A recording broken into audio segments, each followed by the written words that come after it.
Hi, everybody. Hello. How's it going? Hello, Oh, Ophelia.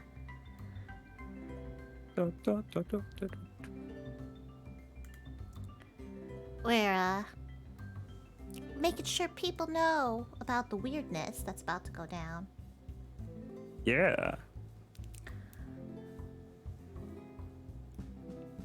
Posting it on Nura's server and Bruce's server. Fancy. Ophelia says it's going okay over there for her. That's good. Bum bum bum bum bum bum bum bum bum. Are we gonna do a duet? Nah, we're not good enough. Oh, Sad. I think we're good enough. Oh. Okay, I should probably open your Twitch channel so I can look at chat. That's a good idea.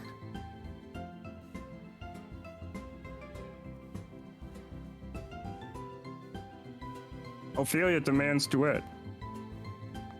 I just don't know how much of a delay there is.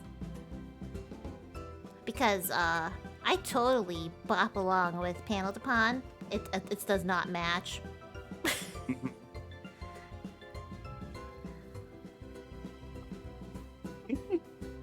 What? You want to see what happens when we press crash the game? I do.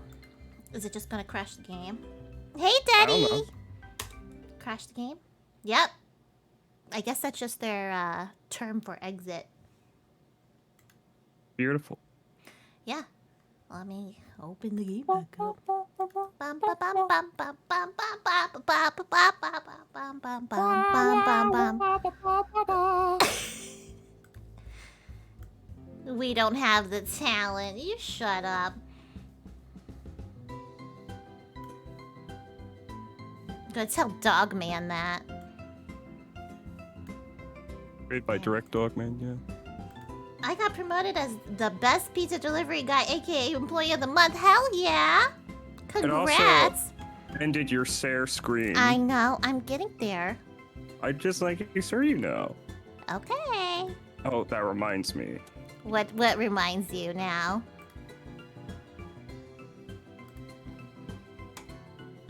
Reminds you of what? One moment. Hello, there is 9 months.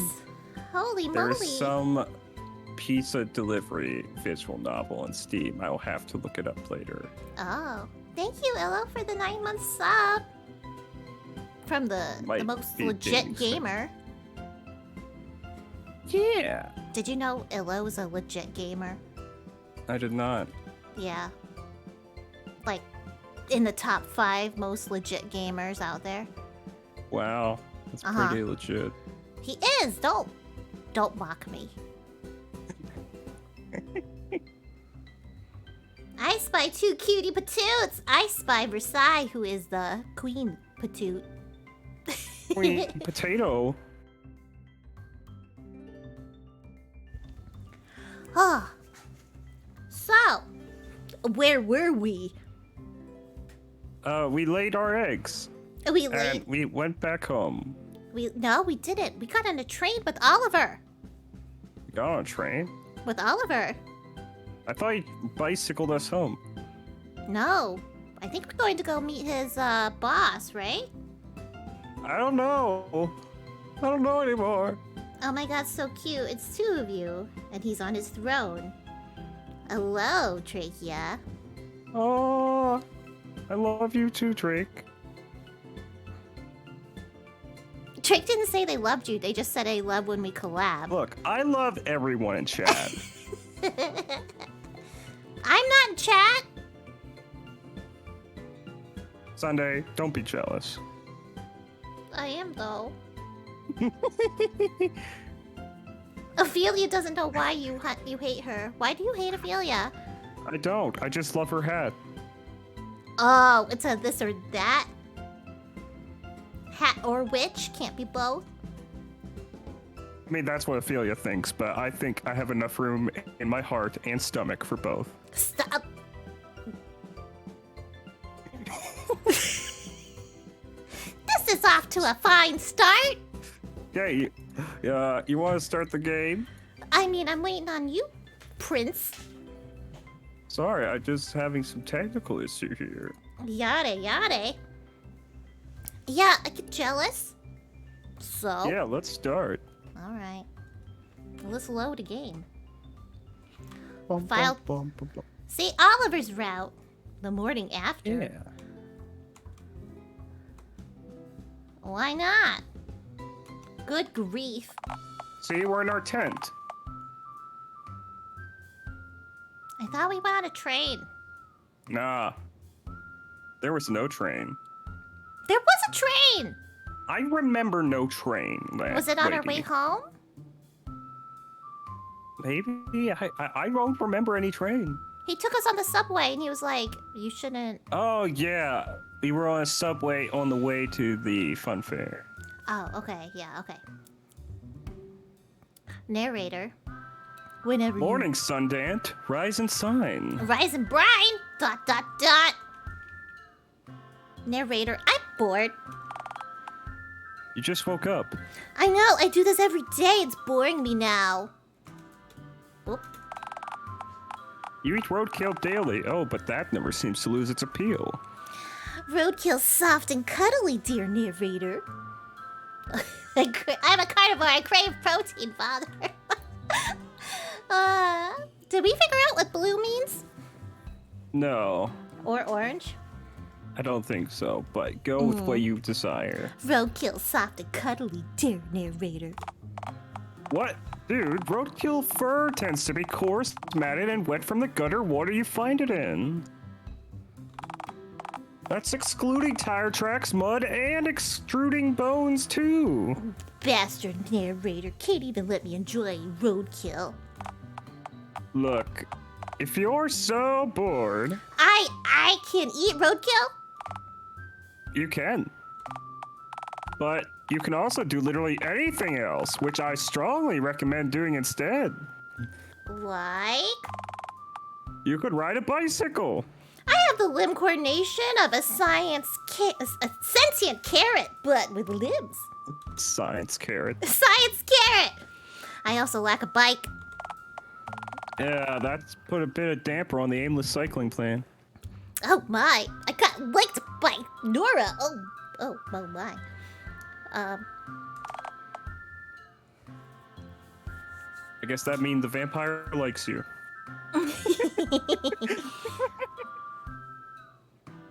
Can you draw? The last time I tried to draw a bath, I ended up just slurping up the bath water. And then I I got promptly removed from the house party I was attending. I don't have a response to that. I hope to God that you didn't enter the bath before you drank the water. I did. The water already had the consistency of jet fuel by the time I drank it. Why would you drink such a putrid concoction? I lost my filth to the tub waves. I needed to reclaim it. Right, you and a bathing don't mix. We've established that. So, backup plan. Oliver wishes to finish filming his bizarre cinematic opus today. You could always, I don't know, help him do exactly that. That sounds like effort. What's in it for me? I don't know. What do you most crave from this drab cosmic orb that you're confined to? You know exactly what I'm looking for. Wink. Ew. In that case, this is a no-brainer. Is it a no-brainer, you say? Oliver's a pervert, man. He's a scary little goblin man. He's clearly into freaky shit. Most of all, you. You really think so? Hello, Talon. Hi, Talon. I do, unfortunately. And what if he isn't? Hey, if he isn't, and the movie still does well, you'll make a killing from royalties if the movie does well. Why, there'd be no prostitute too expensive for you to hire. You could even purchase sex from politicians if you feel like betting filth. I love betting literal filth. Hell yeah, fuck pit time! Now, Oh my keep in God. mind, lobbying government cabinet members for depraved corruption sex can end badly for both parties. I care not betting absolute filth. Here I come! Yes, I'm telling Nura about this game off stream, and they just said they love it. I'd especially avoid betting Dialtown's mayor. Silence, disembodied cricket. I've made up my mind. To the cinema we go. Away! That's okay, Nura. I can, It's late send for you the cursed links to the YouTube VODs. Oh. Chapter 2. What the tickets?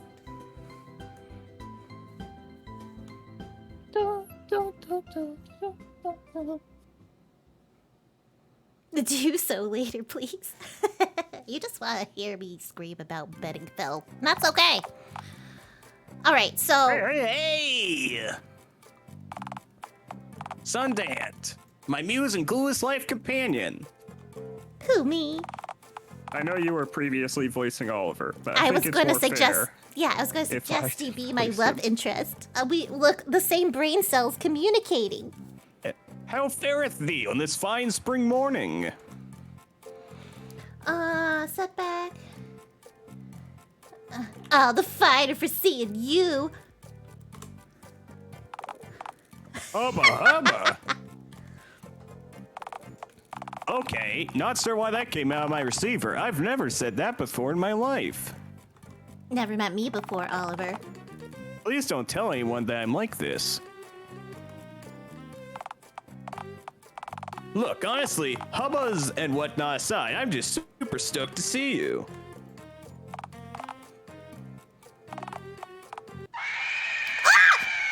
Wait, what?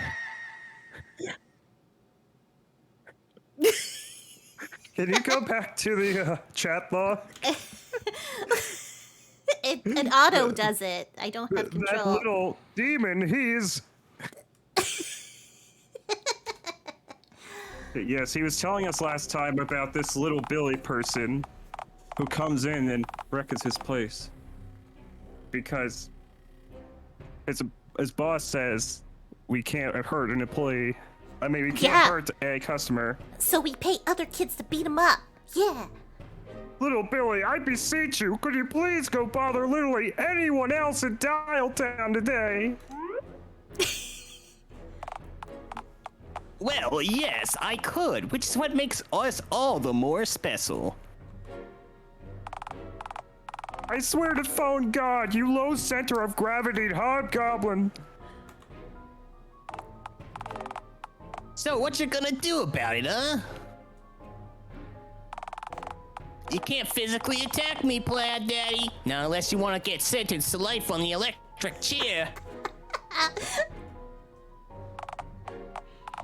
Sundered, I implore you. Murder him with your bare hands. I'll back up your alibi, please. Ah! All right, enough scram, you hooted gremlin. Or what? Come on, man. You know I'll cartwheel kick you into your formless gonads. Fine, fine. I've got some weird-looking bugs I found on my dad's mattress to fry under my magnifying glass anyway. Ciao, bozos. Oliver, shouldn't he be in school right now? Is this one of those fabled weekends the old ones prophesized about? Nah, as far as I know, little Billy got suspended recently for turning the staircase in his school into a makeshift water slide. Oh, that doesn't sound so bad. He didn't use water for the fluid part of the water slide. Oh, ... Juvie would be too good for him. He needs to be government contained. Thanks for scaring him off, by the way.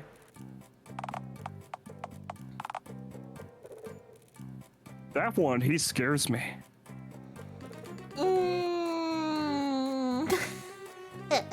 And I don't? You freak me out in all the right ways, son. Oh, speaking of exciting cryptid voyeurism, are you still willing to assist in filming this groovy feature-length picture?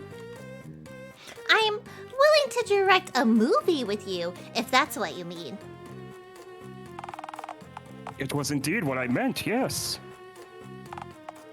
Oh, by the way, Mr. Dickens should be passing this here counter any moment, and I'm gonna ask him to relieve me from my post so he can finish filming the movie. Anything I need to know before I make a fool of both myself and you?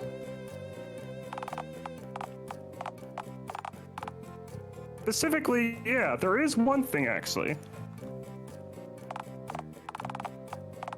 I might need you to back me up on an itty bitty fib of mine.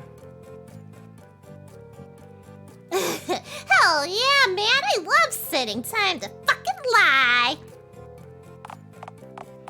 Hey now, I don't exactly see this as a barefaced lie per se. More of a subtle, less blatant lie. Then spill the beans, man. What's up? So, like, I haven't really been as honest with Mr. Dickens about the progress of the film as I should have. He thinks it's basically finished, doesn't he? Wow, right on the money. You should be a green diviner of some sort. Say, any idea what next week's living rotting numbers might be? I'm sure there'll be a 3 in there somewhere. Any idea how many 3s there'll be? Probably at least one. Right, thanks. That's my pension plan sorted then. Oh shit, look groovy, here he comes. Tally ho, you two! I was gonna offer, but you take the wheel. Very fine afternoon, innit? All right, then I believe introductions are in order. Sundance, this is my groovy mentor, player and good pal, Ebenezer Dickens. Ebenezer Dickens? Jumped! Mr. Dickens, this is Sundance, my green friend. Oh, we're just friends now? Oh, that's your go-to green friend? Hello, Mr. Dickens. Oh, yes, tally ho and all that. Oh, woo. How are you doing that? Without eyes? No matter. So, Oliver, my boy, how about that flick you've been meaning to finish putting together? You did tell me the movie's near completion, did you not, old chum? Oh, of course, sir. Progress has been as gnarly as can be. One more day of filming is all we'll need, I reckon. Jolly good soul, my boy. Because I'm afraid our utilities bill are beyond due. I don't know how much longer we can keep this show running. How long have those bills been on your desk? A few weeks at the very least.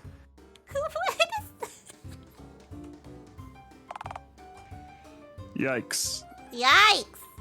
Yikes. How do you still have an electricity in here? Well, you see, old chum, if you take a good hard gander at the ceiling, Oh my god. you may notice I've merely strung lanterns from the rooftop. Are those fireflies in the lanterns? Your scene is out of our budget, I'm afraid, old top. Well, this is grim. But this movie might just bring the people back. And if it doesn't, we'll just have to close our doors for the rest of time eternal. No pressure, you two. Right, we, better get to work then, since there's just so much at stake.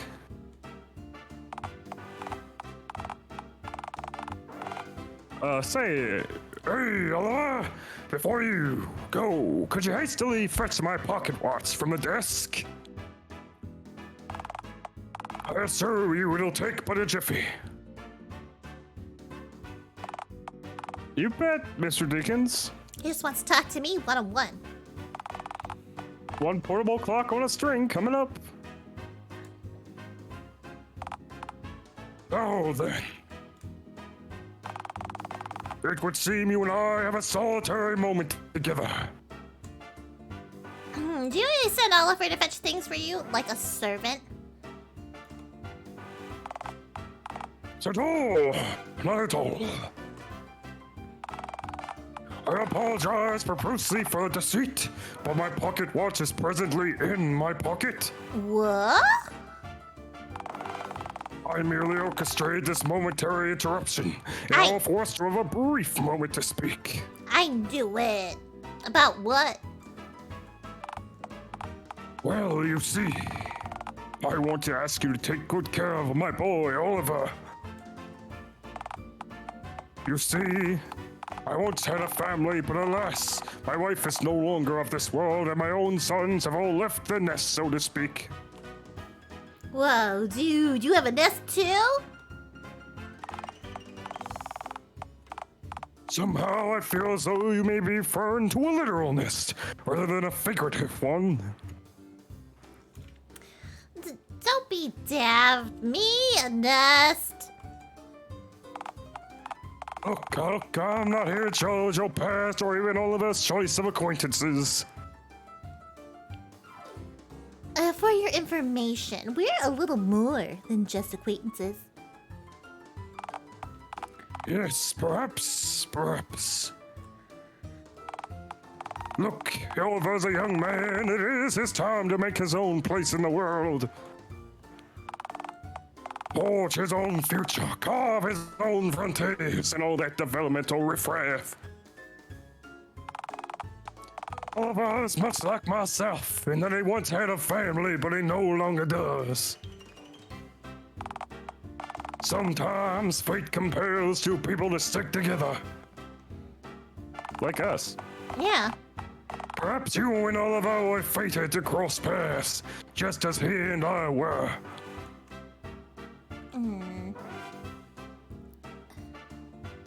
Fuck the stars. I'ma die in a ditch one day. That's destiny. Well, that's one potential destiny I certainly don't wish to say. I find the worth of one's life is often measured by the strength of the one bonds one holds, and the measure of their wildest dreams to who, perhaps. Because what is life without purpose, without drive? Tell me, my green friend, do you have a dream? Gravel? I want to be rich and bang some smoking hot babes and race fast cars. Well, aren't we all ambitious? My dearest apologies, but alas, I must be the bearer of bad news. You will likely not find what you're looking for today, Assistant Oliver. But you may just find something else that you didn't know you needed. Wisdom, perhaps. A new lease on life. I suppose I could try empathy out for a change. Might be like, fine. Oh, what am I? Oh, this game's so tempting. Fuck wisdom, I'm a hedonistic baby. Come all I'm asking is you do your best to encourage Oliver, raise his spirits so they falter, and ensure he finishes his film. By any means necessary. Sort of removing his fingers with a pair of bolt cutters, perhaps. So you're really planning to work him to the bone here, eh? I don't know how you do these things in Britain land, but this is America. My green friend, there's so much more at play here than you know. You see, Rightio, always back, baby. Mr. Dickens, I scoured your desk, moved all your papers, but alas, there was nary a watch to be found. oh, would you look at that? My pocket watch was in my pocket this whole time. He lied to you. I should have figured since that's where its own name indicates it ought to be. Ma, what a bumbling fool you have for an employer. Now, toddle off, you two. Come on, Sundered. Oh, come on, Sundered. We've got cinema to save. No way. Off we plop then. See ya, Mr. Dickens. All right, cheerio then. Trachea says Sundered old-timey. Yeah, Sundered old time is a good time. Bare-handed murder? Yeah, you wanted me to murder little Billy with my hands. Well, Do a that little went about as well as I squish. could have expected. Ooh, so mostly not speaking. That was an extremely strategic move on your part. Thanks, I pride myself on being able to respect authority and take directions. Both of those are false. That's great to hear. Give yourself a pat on the back. Don't tell me what to do. Right. Right, so, what now? Well, if we're making a movie about you, then what we need is lore. Lore? Oh, you know. Info about you, story content. Something for the audience to chew over.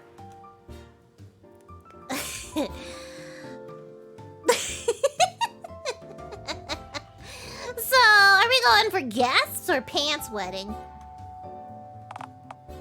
Al, if you have something gnarly enough to make our audience shit themselves, I'd love to see it. You sure do say the word gnarly a lot, don't you? Thanks, I think so too. What we need is something truly wretched to hook our captive viewers in. Something extraterrestrial, perhaps. Are you calling me an alien? Did I not wheel you home yesterday on a bicycle while you sat hunts in the basket? Ah, damn it. Right, so I kind of wanted to ask, and don't take this personally, Oh, I will. are you some kind of funky alien? Like, what exactly are you? Well, what the hell are you? Okay, fine. I guess you gotta give a little before folks just volunteer that sort of info. Just between you and me, I'm totally a human. Are you making fun of me? No, it's not like that at all. I just don't get the secrecy is all, I guess. It's a boundary, Oliver. Okay, sorry. That's completely fair. I should really know better. You know, what we need is something that'll really hit home. Home? Also, I'm just remembering this is exactly the kind of question I asked Bruce during Shadowrun. Because I have no idea what their character is and it gnaws at me.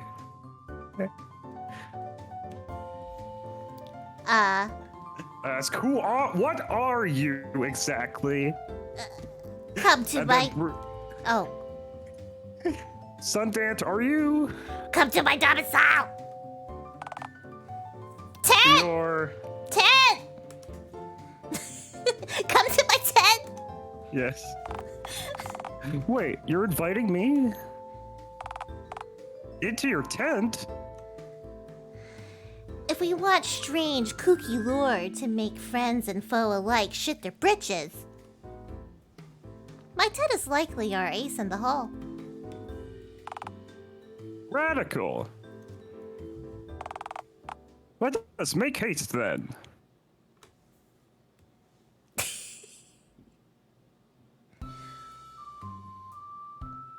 Welcome to Casa de la Mine.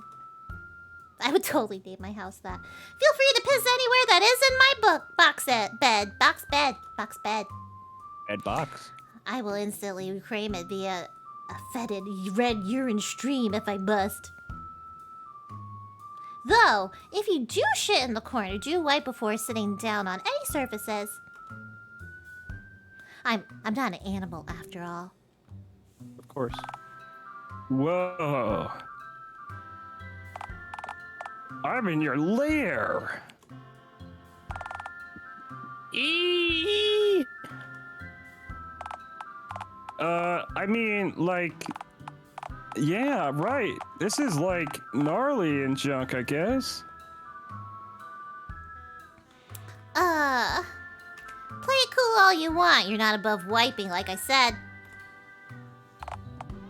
Oh, no, trust me. Should I defecate in your corner, you can be sure that I'll... Wait, but... I don't see any toilet paper lying around. Who do you think I am, Henry Ford? You think I can afford special paper just for my asshole? Use newspaper or discarded Italian restaurant menus. Your call. Given the option between wiping my ass with a politician's face or a printed JPEG of lasagna, I think I'd rather just sit in my britches and let future Oliver deal with it, if he's so smart and successful. Ah, the classic Sundance choice. Outstanding move. So, right, I'm now, in fact, brandishing my camera, so... Let's get to filming then. Right, so, what should I be doing? Do you want me to do a dance?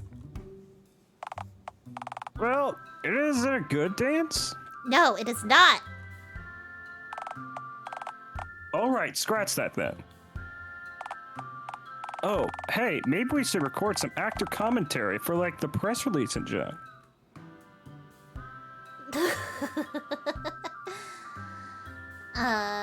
But I'm so shy. My lifestyle is atypical. A whole lot of folks out there have messy abodes, you know? The connection might make you come off to the audience as a real flutterbum. What? You can be what the kids call relatable. You really mean it? Best you watch, Daddy-O. You'll be the bee's knees. Can you state your name for the camera? Ugh. I see. Let's move on from the commentary idea, maybe. Move on to something that doesn't place my pricey equipment anywhere near that mug of yours. Yes, fair. So, what now, Chief? I guess you could just act candid? Candid? Like a dog? The only dog I know particularly well is also a man and a hobo. And God. Yeah, don't act like him. People cross the street to avoid him. You don't like God? The dude begs for change when he can just conjure matter at will. That's peak laziness. You gotta marvel at that hustle, though. Look, just do whatever you normally do whenever you're at home for an extended period of time, okay? I take it full nudity might be a touch too lewd. You are fully nude right now. Oh. It's getting me sweaty. Sorry, do you want me to put a sock over my... You're just making me sweatier. Don't yell, there's sleeping swanlings nearby. Sorry. God, this is devolving into a romantic comedy. Maybe we should just film one of those then. Oh God, we're already muddled up in directing this. Is it that a bad thing? I don't know. Is a directionless director a bad thing? Oh, those words sound similar. This must be dire. Alliteration is the soul of motto, as I always say. Look, I don't know. What exactly is our cinematic vision here? Wasn't it to make audiences shit themselves? Right, exactly. But I can't personally vouch for having ever shat myself from sheer empathy alone, you know? Speak for yourself. Ah, balls, I wasn't filming it. That was a perfect punchline. Can you say that again so I can record it, please? Sorry, but I can't remember what I said 5 seconds ago at any given moment.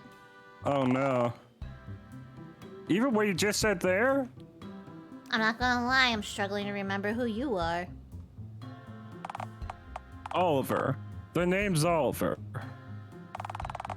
I work at Dilapidated Cinema. I'm a total hunk. We're kind of dating, kind of filming a movie right now. I have no reason to believe any of that. Not to believe any of that. Okay, you're gonna correct me. I'm gonna break up with you. Right, groovy. Glad to hear it. Glad to hear what? Note to self, feeding Sundance lines in intervals of exactly 5 seconds may increase authenticity of their line delivery, as they'll almost definitely think the script is happening for real. What was that? Nothing. You know, scratch that. Maybe we should get some funky environment shots and then move to another location. Aha, speaking of funky. We should use each setting to its advantage, and this setting screams oddity to me. So, you want me to scream oddity aloud? Nah, that's hardly groovy storytelling. Isn't the rule so don't tell? So, you do want me to do the dance or not? Look, I like you, Sundance. I like you a lot. But something tells me that if you do the dance, our relationship will be fundamentally altered because of it. You think I tear our bond asunder, or instantly turn in words. Turn it hypersexual. Depends on how I react, honestly. No. We need something that utilizes the uniqueness of the cesspit. Of this setting.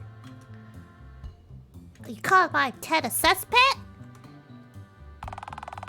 You think you could whip up something gnarly to show the camera? I don't know, man. Are you into feet? With cautious hesitation, I urge you to continue. Well, I've probably got a cleanish sock somewhere around here. Ah, here we go. Me only sock. Don't mind the hole. I added that myself. Let's my scabs breathe. Man, that is gnarly. Say, where's the other one anyway? Did you lose it? No, I found this one. Man, this is prime biopic content. Can you tell me about your parents, please? Gotta get that origin story outlined. What if I don't remember my parents? Well, we could work the orphan angle. Is being an orphan fun? Take it from me, losing your parents is the most fun you'll ever have. Womp womp. Oh, you get to eat gruel. I do love free gruel. Nah, I'll just make something up. The orphan shtick is too cliche. We're going for originality, aren't we?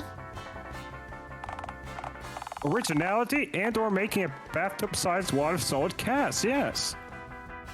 I'll just make up something tragic on the spot. All right then, ready when you are. My name is Sundered. Very tragic and sad. Note to Oliver. Give dog gramophone. Head and post. Yours gnarliest Oliver. I was born and raised in an oppressive shoe factory. Day in and day out, I manufactured shoes for feet I would never even sniff. Okay, odd criteria for tragedy, but go on. The shoes themselves were made out of poverty. Okay, we get it. Your life sucks. Give us new info. I slept in a gigantic pair of clogs made for an ogre in Denmark. What era is this set in? You say that as if there were ever ogres in Denmark. Does that timeline matter? Suppose not. Besides, have you ever been to Denmark? Not specifically, no. See, you can't say crud then. For all you know, ogres are real and Denmark isn't. Oh my god. That doesn't sound correct, but I don't have enough data to refute it. Plus, the ogres erect constantly. Okay, no. That's where you draw the line? No, not the ogre, damn it. Is nothing sacred to you? It's ogre lore, pal. I will not allow you to tarnish my vision. The ogre dog stays. Okay, look, not to sound rude, but this is not working. Is it too out there? Hello, dead sot man. Out there? Well, I'm having weird thoughts about the ogre now, and I'm getting all sweaty, and I'm honestly worried that you've awakened something in me, and I don't like it. Oh, boo-hoo. Did someone get sweaty from visualizing ogre weenus? Let us never think about this fabricated origin story again, thank you. How's the film gonna start then? 3 weeks ago, Sunday did not expect they would have to read the words, "Did you get sweaty from visualizing ogre weenus?"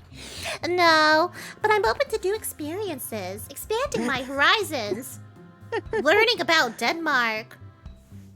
Maybe we need to just start later in the story. Will the audience get what happened previously without context? I'm the other voice, the ant on the throne. Yeah, this is Sundered. He's my collab mate. Yeah, the title of the stream is Dialtown with Sundered. And this is his throne. He sits on it. Do you have context that explain why a hexa-nippled isopod person with green skin and a head made out of an array of stitched-together fabrics and skin is walking around? ... Right. Let's just not bring the notion up then. I'm sure we can leave that for a potential sequel or something. Radical, let's.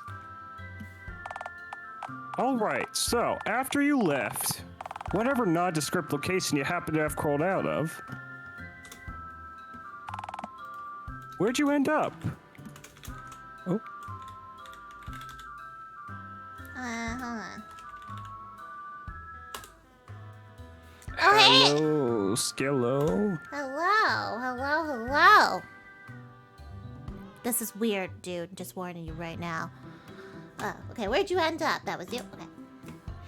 Most of what happened next is a bit of a blur. But I do remember one place from my past. Captivity. Wait, were you in prison?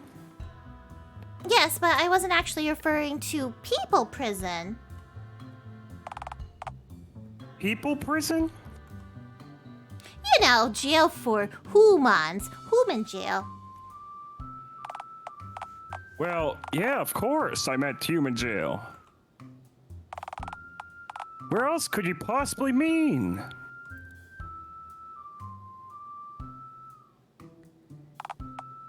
Ah, right. You meant Flamingo Jail. Feast your eyes, Olive Man. The big house. You certain this is a good place to set your tragic past? You don't think captivity is tragic enough? It's kind of hard to be truly bummed out while sitting next to a tapir.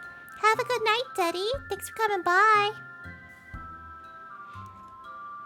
So you're telling me if you got excruciatingly bad news... Define excruciatingly bad.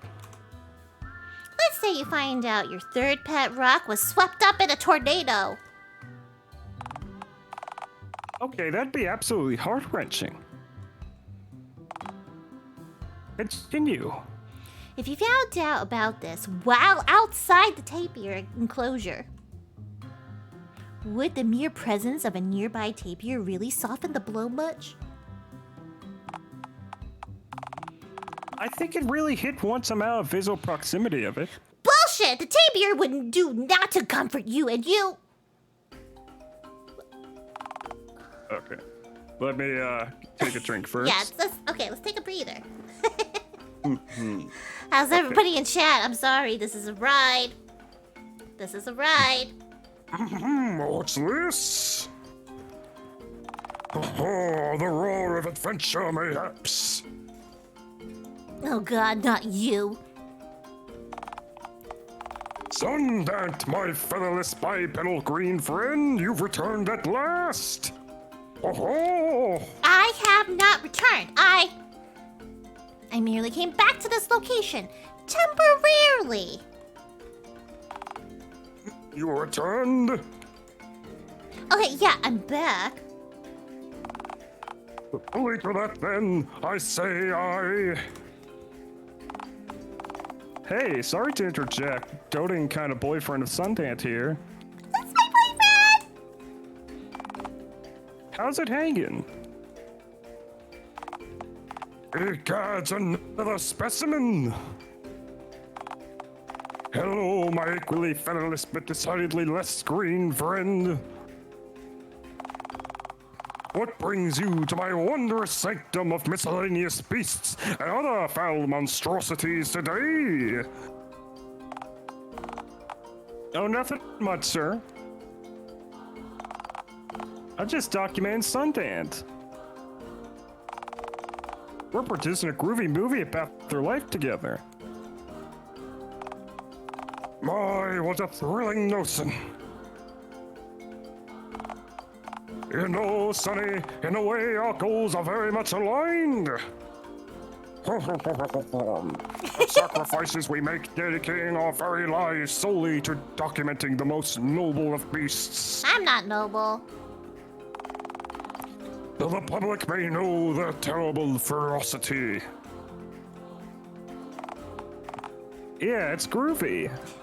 Sorry, Skell. I know this is a bit of a departure from panel to pond for you. Very groovy, yes, boy to that. Oh God, they're mingling. You know what I think would be a truly stupendous idea, my lad? Why, we should exchange information, comrade, to strengthen both of our dossiers. No. This is bad idea. Bad idea. Hell yeah, that sounds gnarly. I'm sure you have. Oh, hell no, Oliver. You couldn't possibly fraternize with the enemy. The enemy? Monsieur, I'm just a humble documentarian, not unlike your dear first partner. And I must say I do admire your choice in hatwear, my dear friend. Likewise, sir. No. Say, how'd you like to be in our film, Mr. Sorry, I didn't catch your name. You mean to say you haven't heard of me? I'm sure Oliver doesn't read Mustachioed Assholes Monthly, Theo.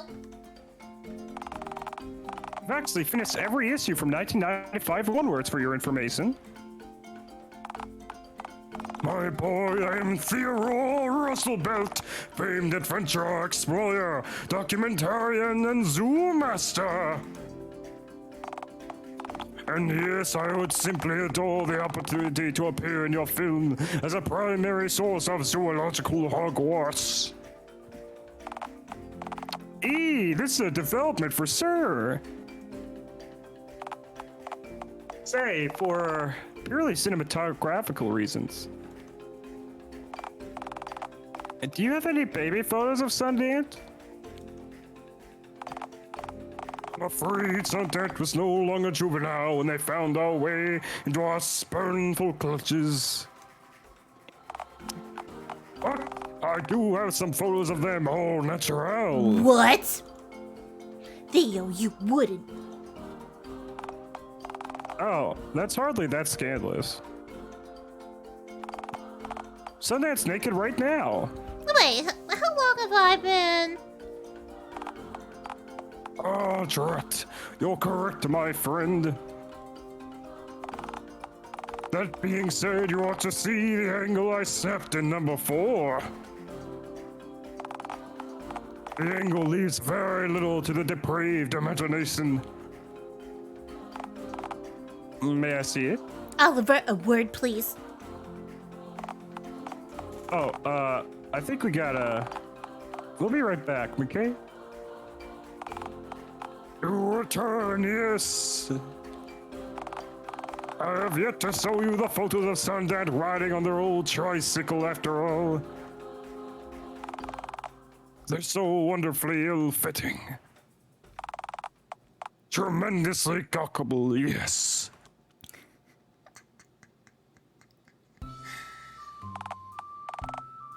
Say, are you doing okay? You kind of flipped your lip back there. Yeah, well, duh. You were chit-chatting with my former captor. Oh, right. Yeah. Sorry, I realized how that might have just looked. In the background, experience the emu. Wow, it can't fly, but it kicks ass. Alpaca's that way. But hey, he said he wants to be in the movie, isn't that? If you put him in it, I walk. Unless you, like, put devil horns on him and dub his footage to make him say dumb shit. You know, that does give me a groovy segue into the golden question. The golden question? Well, yeah, we gotta consider villainy.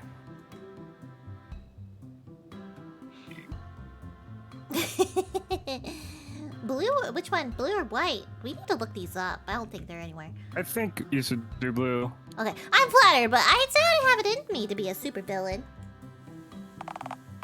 The mental image of you prancing around a cape doing nefarious deeds is really groovy to picture, but no, that's not what I meant. What I meant to ask was, is our movie gonna have some kind of maniacal villain? Don't most stories have villains? Yeah, I mean, most successful stories tend to have some kind of hurdle for the protagonist to overcome, you know? There's very seldom character development to be had in merely loafing around, vegetating in trash after all. Hey. Aw, don't you want to join me in the trashy though, holding hands? Okay, maybe that can't be an entire scene, but I could squeeze it in somehow to excuse us shooting it, maybe. Ah, gay! What? Does that truly sound like the makings of a compelling story to you? Maybe I gotta overcome something first. So, my debauchery feels deserved or even earned. You might just be onto something. Well, what's the alternative? Well, back on the villain train, it is a fact that almost every story has a grand antagonist of some kind. All action comedies have bad guys, after all. That must be it then. After all, action comedy is the artsiest genre. Mm-hmm. Uh-huh. I'm telling you, all great stories have antagonists. Right, most real-world love stories feature mother-in-laws. Yeah, Sundered, when am I meeting your mom? Yeah, now you're getting it. What you need is a nemesis. Who could that be? Well, wouldn't Theodore seem like an obvious candidate? Nah, I don't want him in my story at all. I don't know, man. Ground yourself.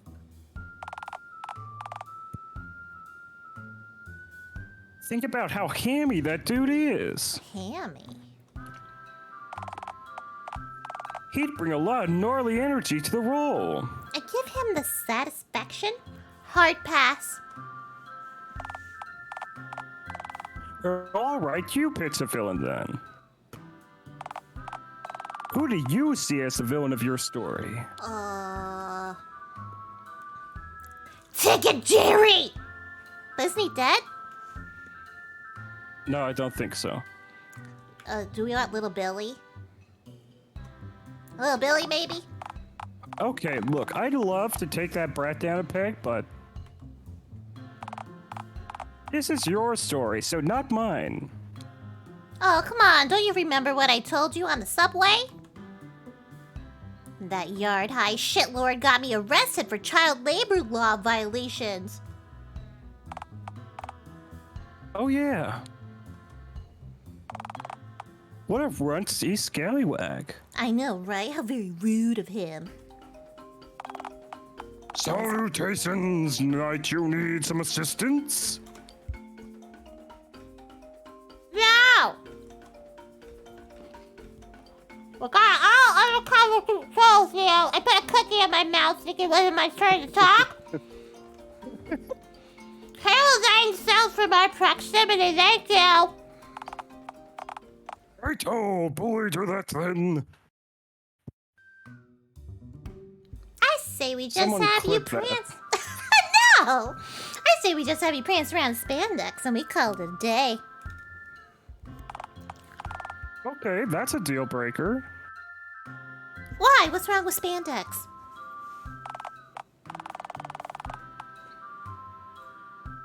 You do not want to see how the first incarnation of this movie turned out.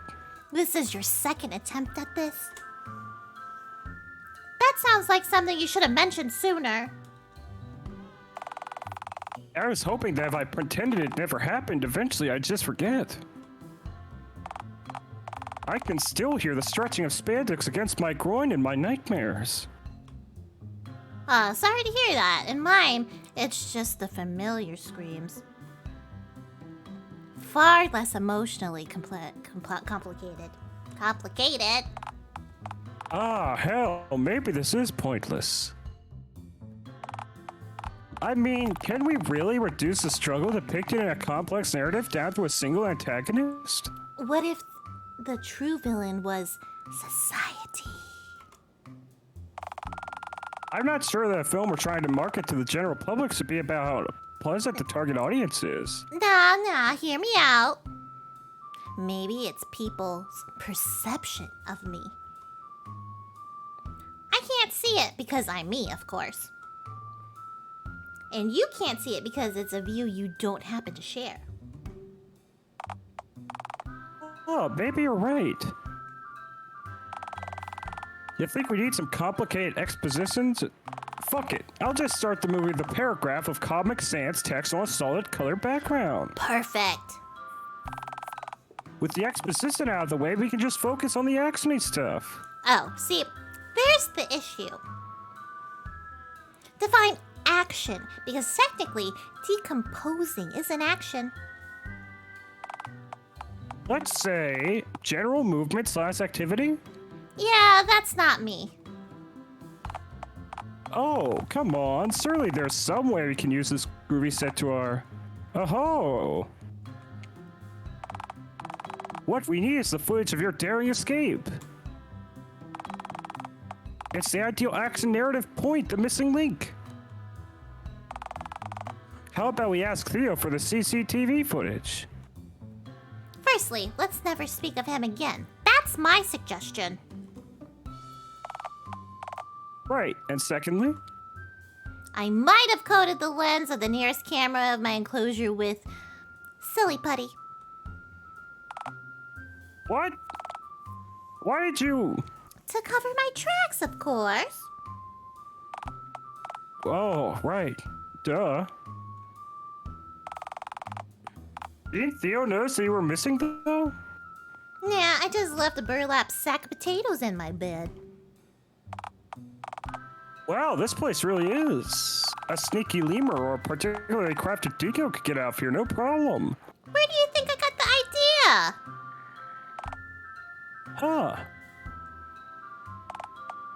Okay, so, crazy suggestion here. What if you entered one of the nearby enclosures and I just filmed you climbing out, all willy-nilly? We could totally just slap a camera overlay onto it, pass it off as your actual daring escape. Wouldn't that be fake, though? You realize that almost every movie is just people lying on camera, right? Would audiences believe our forgery, though? Would audiences believe anything we filmed so far? Right, sold. Let's do this. Right, excellent. So, to our left, the noble alpaca enclosure. Sounds good to you? Are alpacas friendly? I don't know. I've never been lost in the mountains of Peru, and they don't tend to walk around the city much. You are ill-experienced when it comes to handling alpacas. Yeah, it's definitely a skill I tend to embellish on my resume. Alright, so what's in front of us then? Judging from the cardboard cutout, emu.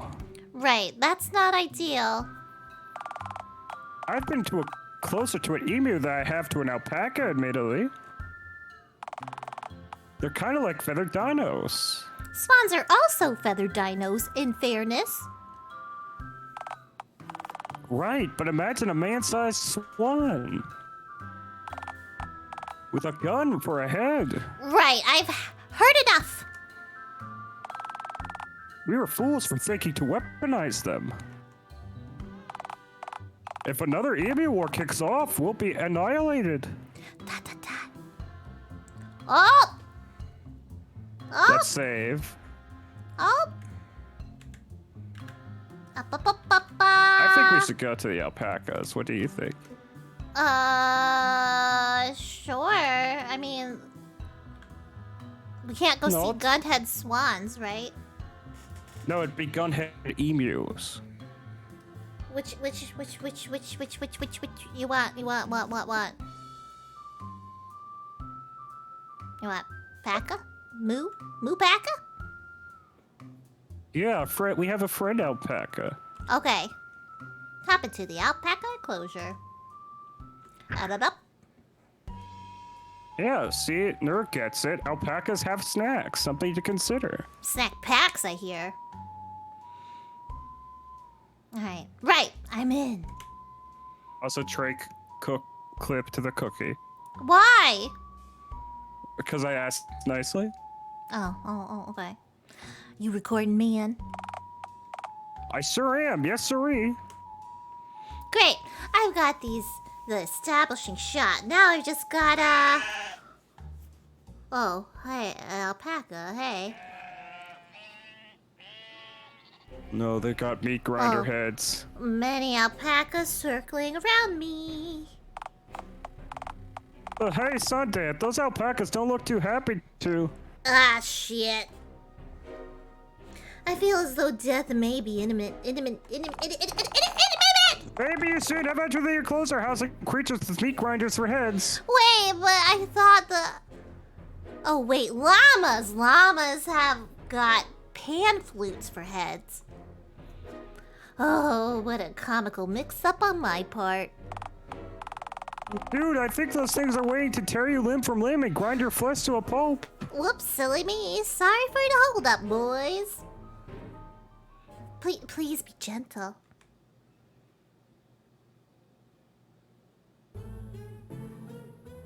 Oh, We did the ending where you get mauled to death by alpacas. That makes sense.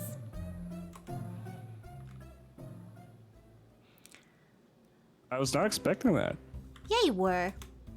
No, honestly, I didn't. Yeah, you did. I was expecting the emus to be the one that kills us. Well, I think that's why it's a green option. Red means bad, I think. Okay, let's hop into the emu enclosure. Yeah. Alright, it's time to take the plunge.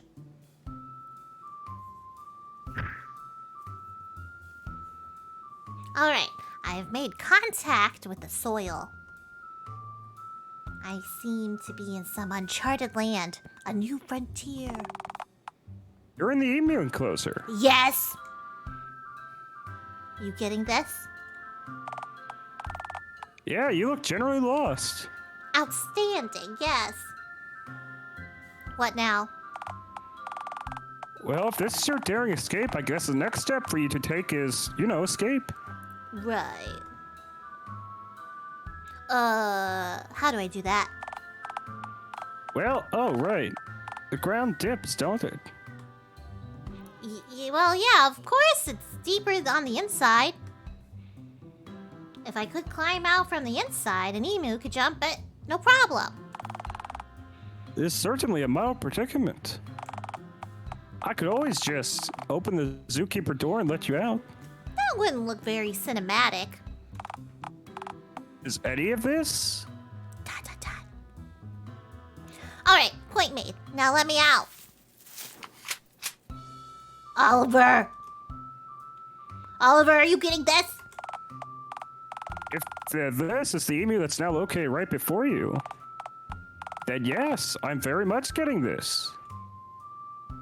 Oliver. I'm in danger. Do you think it's aggressive? I think it's an emu. Oliver, this is no joke!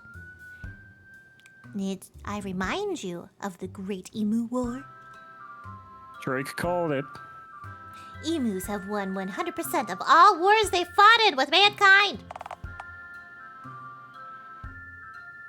One war. And they kicked our asses.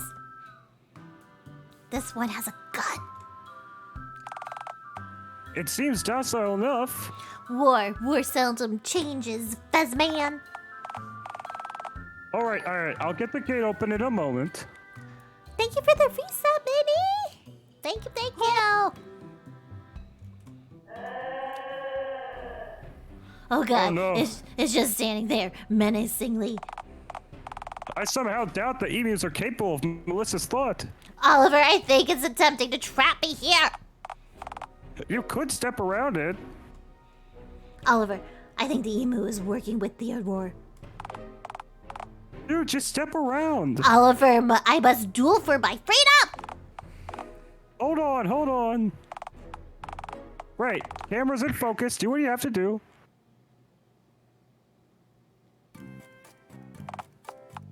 Well, you punched an emu. And I slew it for my freedom, Oliver. A worthy sacrifice. Hell, you barely dented the damn emu. Your fist just got absorbed into one of its many feathery flesh folds. I mean, yeah, groovy. This is good stuff. Dude, this footage is top notch. This is totally the last piece of footage we needed. Our ace in the hole. You really think so? Yes, there are flesh folds. Uh-huh. I Emu mean- flesh folds. Mm-hmm. What kind of gun were you imagining it having? Like a pistol? Me too. See, we're on the same wavelength. It's the same brain cell. Yeah. Mhm. It might be kind of hard to portray the footage as a heroic moment since the raw footage is just heartbreaking footage of you assaulting a massive but docile cotton ball with legs. But I'm sure with a few jump cuts, some borrowed shots from Stanley Donaldson's Attack of the Emus, I can string something compelling together. So, that's it? Yeah, I think we're done here. To be frank, I'm a bit worried that Theodore Russellbelt might press charges against us, considering you just assaulted one of his specimens. Oh, please. He loves punching animals. I'm sure he punches emus constantly. Fucking invite him to the premiere. He'd adore this trash. Right.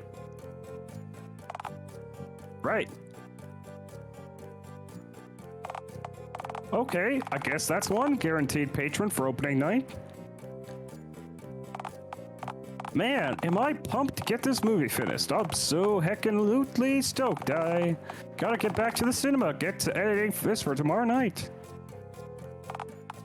I am not gonna be getting any sleep tonight. But hey, I'm sure if I go long enough without sleep, I'll be too out of it to feel the impending sting of failure, right? Who does that sound That's like? the spirit. Who does that sound like? I don't know who you're talking about. Alright.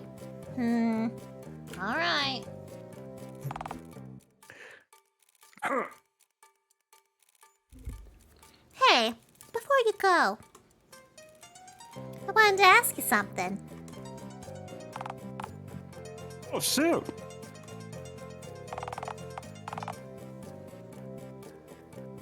What's on the cards, my groovy dude?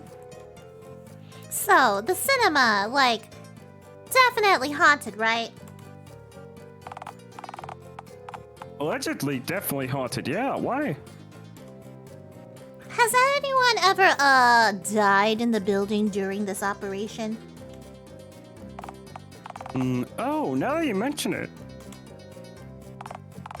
Yeah, there might have been an incident or two.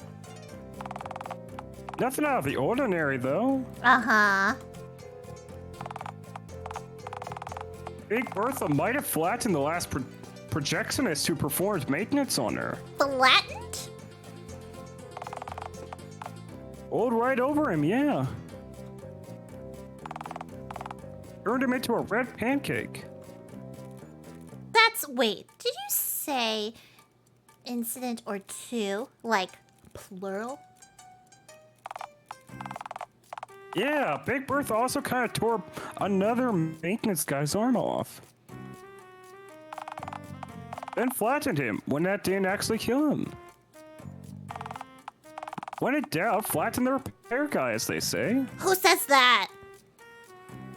Who says that, Oliver?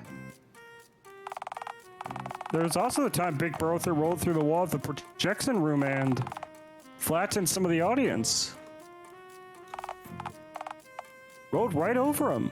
Oliver, I'm horrified. Do you see Big Bertha has a little hat? No.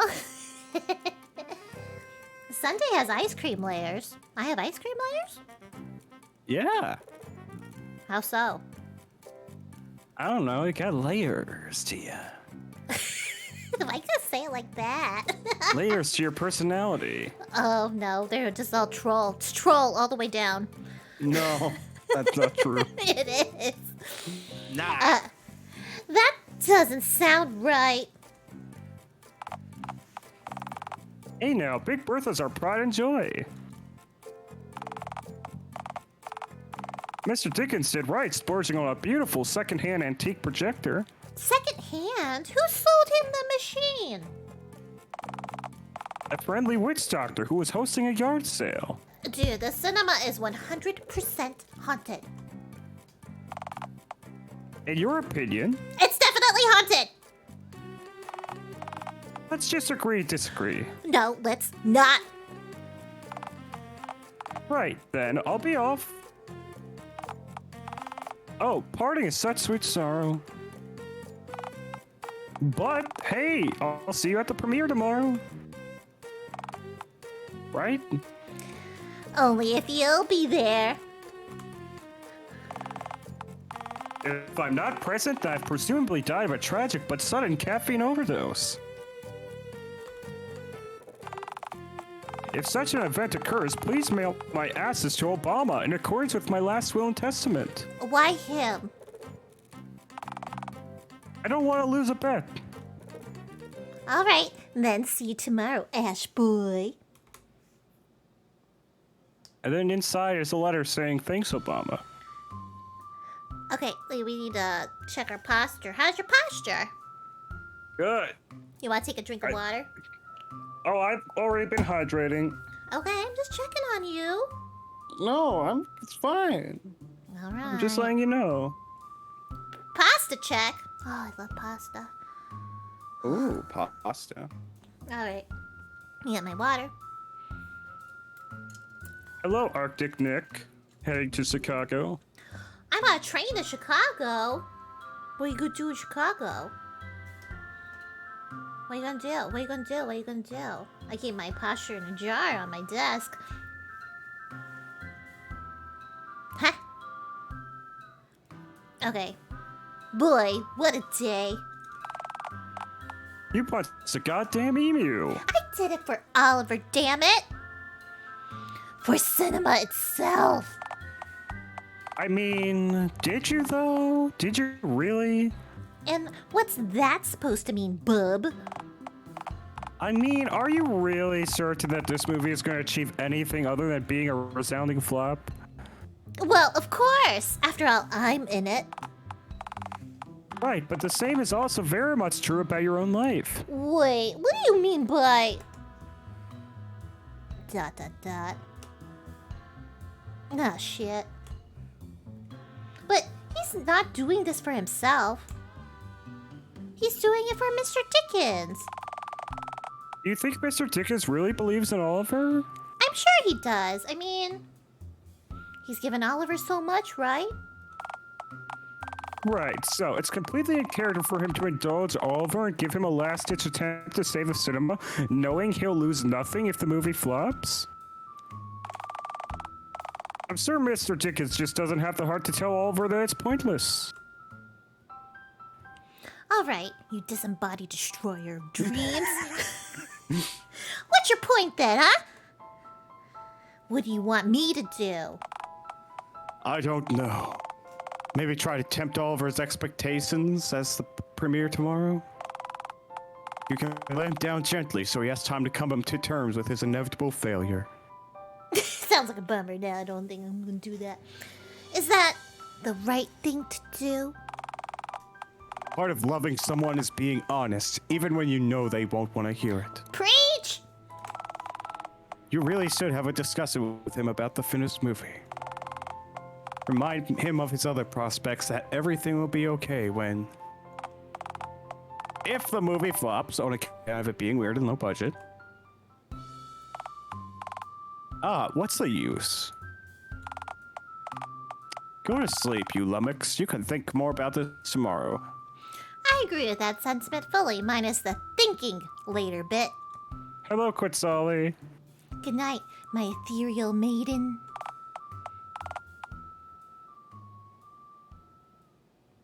Wait, I'm not a girl. Yes. Hi, Quetz. Dang, Sunday's tank top is cute. Thank you. And gamer friends for a week. That's a lot of gaming. A lot of friends. Look how fancy this is. Oh. Are raccoons even there? Oh, heck yeah. I'm honestly surprised. Seems the premiere is actually drawing attendees. Like, actual live people. Instead of what exactly? Homunculi? Homunculi? I'm an idiot phone. I don't know how to say words. I meant instead of nobody turning up. I expected an honest to phone god town-wide no-so. But alas, town-wide expectation. Oh, I see. guess- Dog god. Yeah, he's back there ready. And then the brothers? Or co-workers? Oh. I guess my advertising campaign worked wonders then. I doubt you writing come to all of man premiere on condom wrappers and slipping them in random strangers' pockets got very many of these people to come here. You never know, it could've. Yeah, but you're kind of really illiterate. Most of Dialtown probably can't read hieroglyphics. If those pyramid dudes could read them, I'm sure the modern man can. Uh-huh. You should go inside, speak to Oliver. Yes, go. I shall, yes.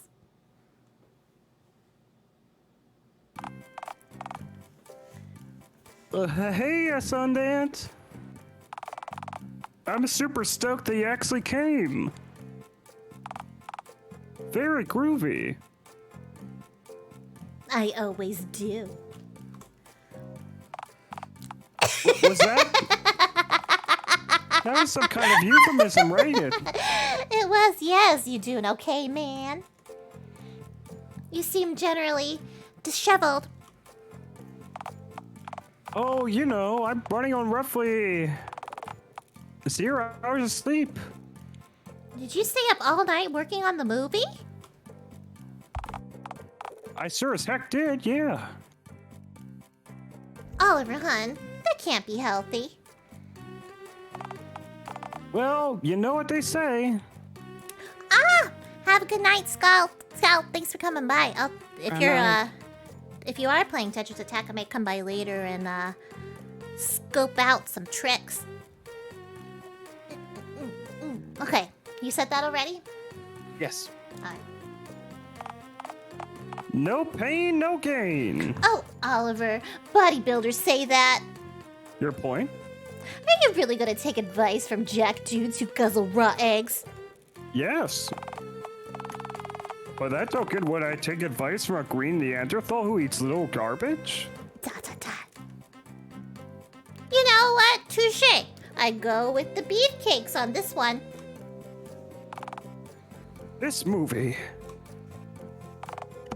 It's my opus. Our opus.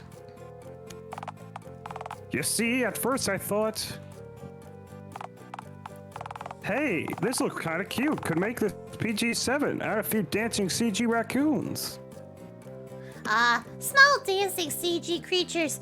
Objectively a fine choice. Go on. But then I thought, What I need is to think outside the box. You have a box? So me thinketh, what about a story that starts off funny and silly, and then becomes so crushingly tragic? What? Then I thought, what if the movie has no genre? Just a string of raw footage arranged out of order and with ill-fitting music placed over the whole thing. You fell asleep or on your keyboard, didn't you? That is an interesting theory. Oh, Oliver. It's cool though, just... whatever you do, don't tell. Tally-ho! Ollie, my boy. Tonight's your big night. Are you ready for the grand premiere, lad? I sure am, sir.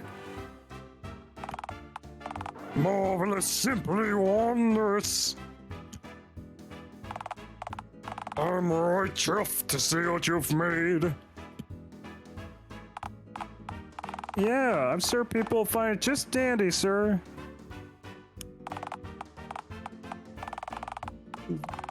Not to worry, lad. The movie need only make enough in sales to revitalize my failing enterprise. So, no, Parissa. Right, yes, groovy. Anyway, I must go take my seat, as I don't wish to miss the euphoric magic of the silver screen. Cheerio, one and all. Well, he seemed chipper.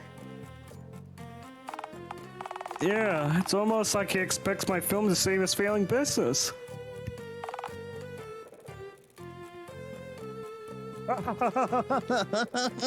Huh. Well, I wanted to talk to you about that. Oh, hold on. There's a few people behind you in line. We can talk about whatever that is while I'm stocking the reel, okay? I guess I can wait. Let me just step to one side. Ah. Greetings, my respective fezzed and green friends. I'm here to attend your dazzling cinematic evening as a guest of honor. Stellar, man. Glad to hear it. Oh, I'm sure you most certainly are having a guest as distinguished as the one and only Theodore Russell Belts. Can I murder this guest with my bare hands, hon? No. Not to this one, Sundant. All right, that'll be $6.99 for a ticket, sir. Hey, God, you truly expect me to pay for a ticket at my own red carpet event? But, Theoroy, you aren't actually in the movie. Correct, but a specimen from my vast array of emu well certainly is, yes. I'm here on his behalf while he recovers from his life-threatening injuries. That emu is fine, and you know it. I know nothing of the sort, I'm afraid. Listen, Mr. Russell Belt, this isn't personal. Everyone's gotta pay for a ticket. This very event is a fundraiser to raise money to keep the cinema open. All right, I'll tell you what, my lad. How's about in exchange for a free ticket at your screening? I give you and your friend unrestricted access to the zoo. It's a free zoo. But isn't entry to the zoo already free? Well, how about that? It looks as though I've already gone through with my end of the bargain. I suppose that means you have a legal and unwavering obligation to. All right, you crusty fuck, just go in. Boy to that then. See you in Hollywood, my boy. Get fucked. High society, here I come. God, I despise that man. You know what? I should really listen to you more. Hell yeah! If you think my takes on people are nifty, you should see my takes on jerkies and... Sup, bozos? Billy's here now. Hey, you. Yeah, you. Scram, get out of here. Tonight's our big night, and I have enough to do without having to fixate my glaucous gaze on you all night. Yeah, plus, this movie's rated 18s and up, dude. I shed my pants halfway during filming and refused to put it back on. Oliver, you did remember to add a blur in post, right? Oh, shit. Guess the movie will just be that bit more memorable, huh? Yeah, no minors allowed. Scram! I'm no minor. Look, I've even got my ID on me. A little Billum. Anytime with your mom. Full-time mad bastard. Mayor Mingus approved. Don't check lads. It's good. I think this identification might be fake. But I can't pinpoint any obvious discrepancies. Look, you little brat. It's a no either way. Like I said, I can't have you tarnishing my film's one opportunity to save this place with your loud shenanigans. Loud shenanigans.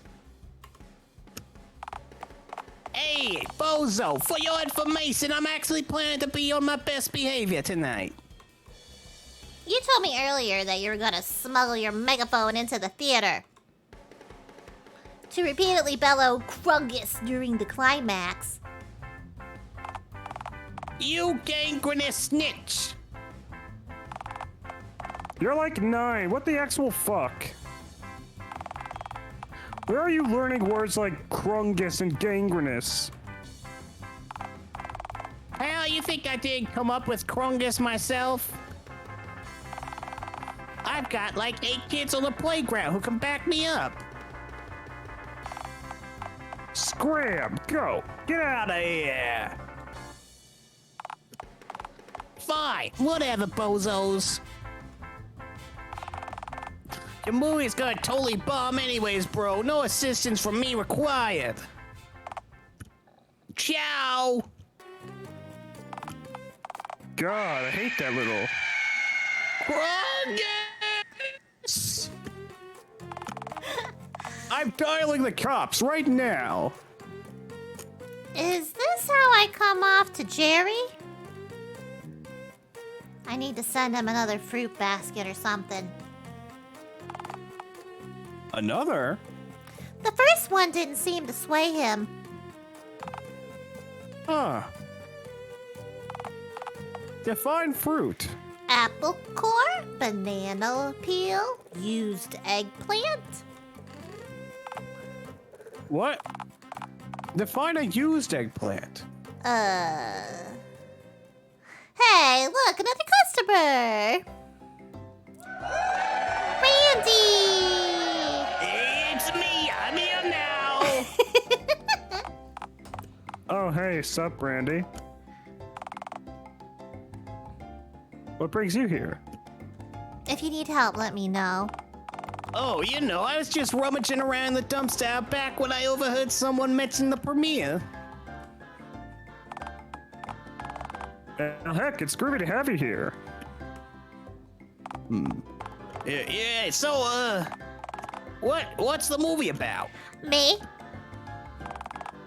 That's a great question. It's about me.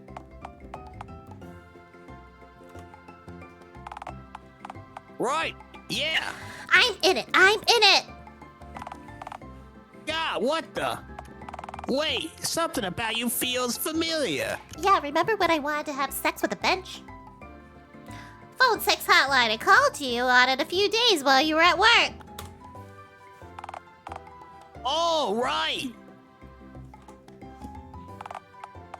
Well, for your information, I don't work that position in the company anymore. Oh. Oh, did you get promoted, Randy? Promoted to unemployed, yes. Youch, that's rough, man. Did you get caught pockpicking in quarters to buy frozen bread with? Frozen bread. Actually, apparently, it's possible to press a penis into giving up. Oh! I had no idea. Wow. Oh, and yeah, I did get caught pickpocketing quarters to buy frozen bread with. Yeah. All right, so that'll be $6.99, Randy. You couldn't offer me a discount on account of me being vaguely familiar, could you? I suppose I could drop to 5 since I... How about 25 cents? Randy. If you have no money to your name, then why did you even bother sewing up? I just wanted to get in out of the cold. It's the cinematic event of the century. Good call. This place is as warm and moist as can be. Yeah, about that. Why is it so humid in here? I'm sure it's just from the mold on the walls breathing. Huh. Well, it is warm. Look. You're the last dude in line, Randy. Just go sit in the back and don't make any noise, all right? Hot dog, Oliver, you're the best. Can you be my father? Randy. I'm going.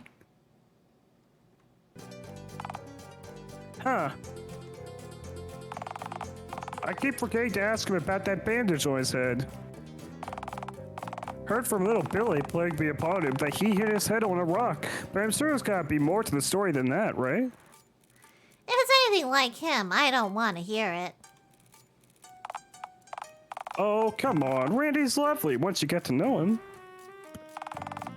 I'm sure he'd make someone very happy.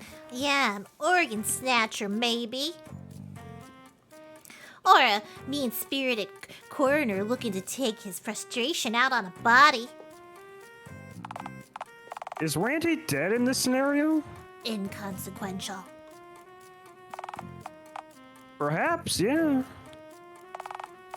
Randy, turmoil and bodies aside, we've got a screening to initiate.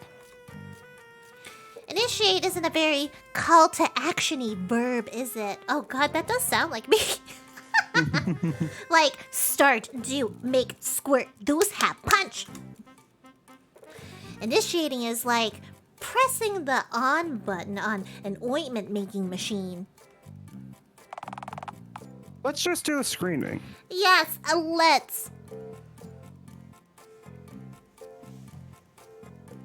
Hello, Alex. Hi, Alex. All right, let's get... Olive Man, what is this place?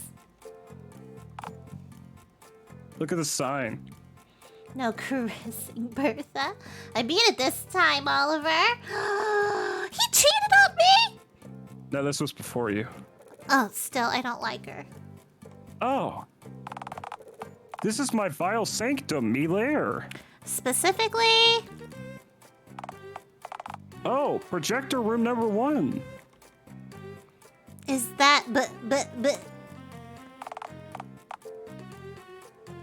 Don't forget to empty the piss jar, my boy, Dickens. ew, No. It sure as heck is. Say hello to Big Bertha, our pride and joy. Oliver, she just moved. Yeah, she probably just had some air stuck in her. Oliver, she moved again. Yeah, ditto. Oliver, I think your movie projector is sentient. And angry. Oh, don't be ridiculous. She's got a lost soul. I'm pretty sure she devours souls. Well, if she's eating souls, then how are said souls haunting the place then, huh? Ha, checkmate. Dot, dot, dot. Ah, shit. Okay, maybe we're slightly fucking haunted. Laugh it up. Oliver, she shouldn't be in here. She's a wild animal, man. You're not insisting I turn her over to the zoo, are you? No, let her roam free. You need to let her roll around the open plains, where she can feel the open air in her pipes and bolts. Roll over as many small critters as she wants. It's not right having her all cooped up in here. But she's our only movie projector. Dude, you can buy a used projector at a garage sale for like $15. I don't know about that. Yeah. Don't you want her to be happy? You're right. You're right. I'll bring this up to Dickens after the premiere.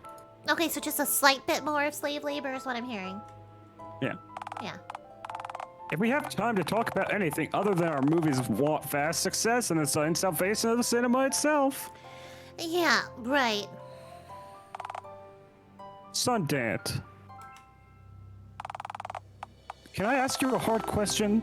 One that I'd like you to answer completely honestly? Uh-huh. This movie. The one we should have loaded into Bertha minutes ago? Yeah, right, that one. Do you think it'll turn things around for me?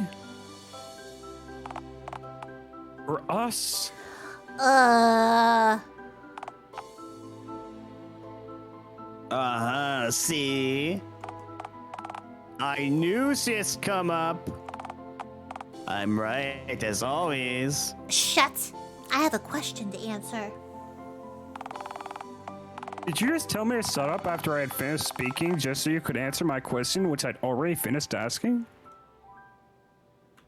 Not gonna lie, I was talking to the narrator. You realize the movie's done, don't you?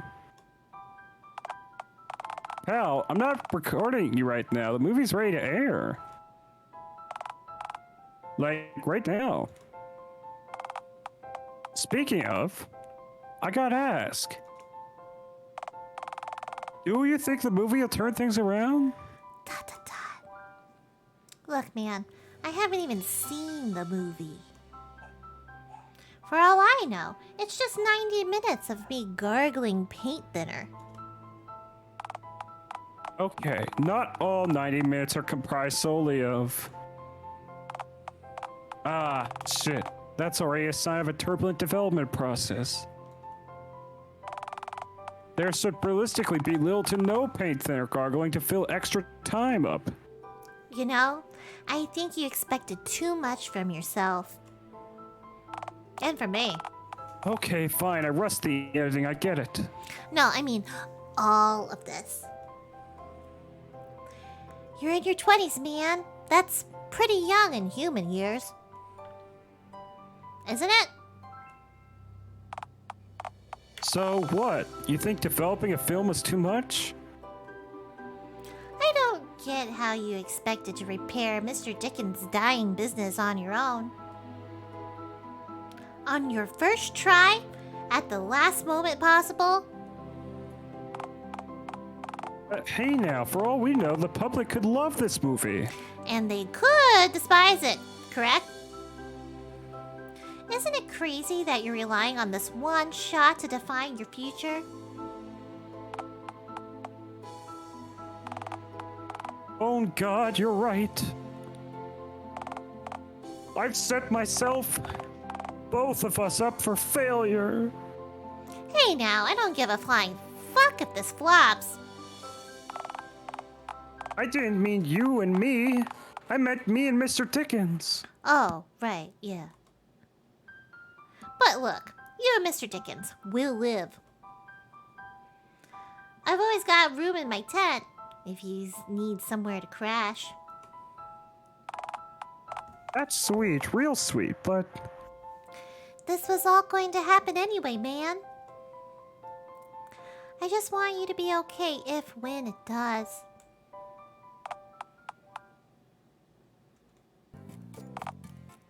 okay.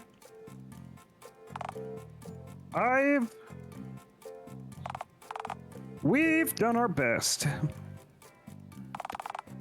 Time to load Bertha up and get to it then. Speaking of, again, you've got to release her into the wild soon.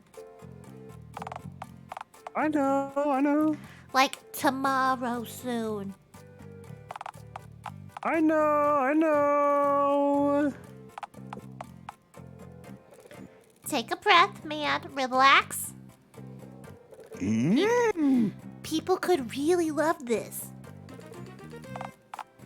Yeah, I suppose I could. All right, well, let's spin a reel, but here goes nothing. Haha, joke.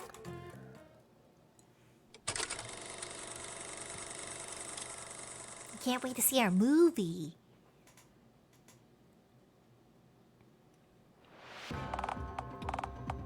Hello, Dialtown. Oh, Rachel you want from me to, Dialtown. you want me to do it? Yes, please. Hello, Dialtown. Rachel from the Dialtown News Network here. This just in, last night's premiere of The Passion of Frog Thing has been reported as resounding failure. Despite curious advertising efforts in the end, the event only had a modest turnout of 24 unsatisfied patrons. Of the 4 reviewers who happened to attend the showing, 3 are now comatose. The remaining reviewer, who's still conscious, doesn't really want to talk about what he saw. Poor guy. We interviewed a few citizens who attended the premiere, and they said this. They had this to say. Whoa. Randy, slow down. Honestly, I just wanted to get in out of the Honestly, I just wanted to get in out of the cold, but I think hypothermia would have been more palatable in all honesty. The lack of footage of myself was criminal. Criminal, I say. Say, is this live? Come on down to Dialtown City Zoo, friends. We have tapirs. Oh, tapirs, bully. Okay, enough of him. Honestly, the movie converted me from an unsure agnostic to a film atheist. No merciful God would have let the scene where the green one gargled paint thinner to exist, no matter how disinterested he is in our plight. Well, there you have it. I know they say that all publicity is good publicity, but to those people, we, our Dialtown News Network, would like to recommend giving The Passion of Frog Thing a watch. And seeing how you feel then.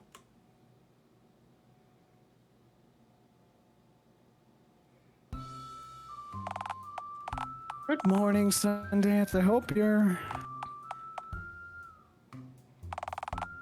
What in the phone god's name are you staring at?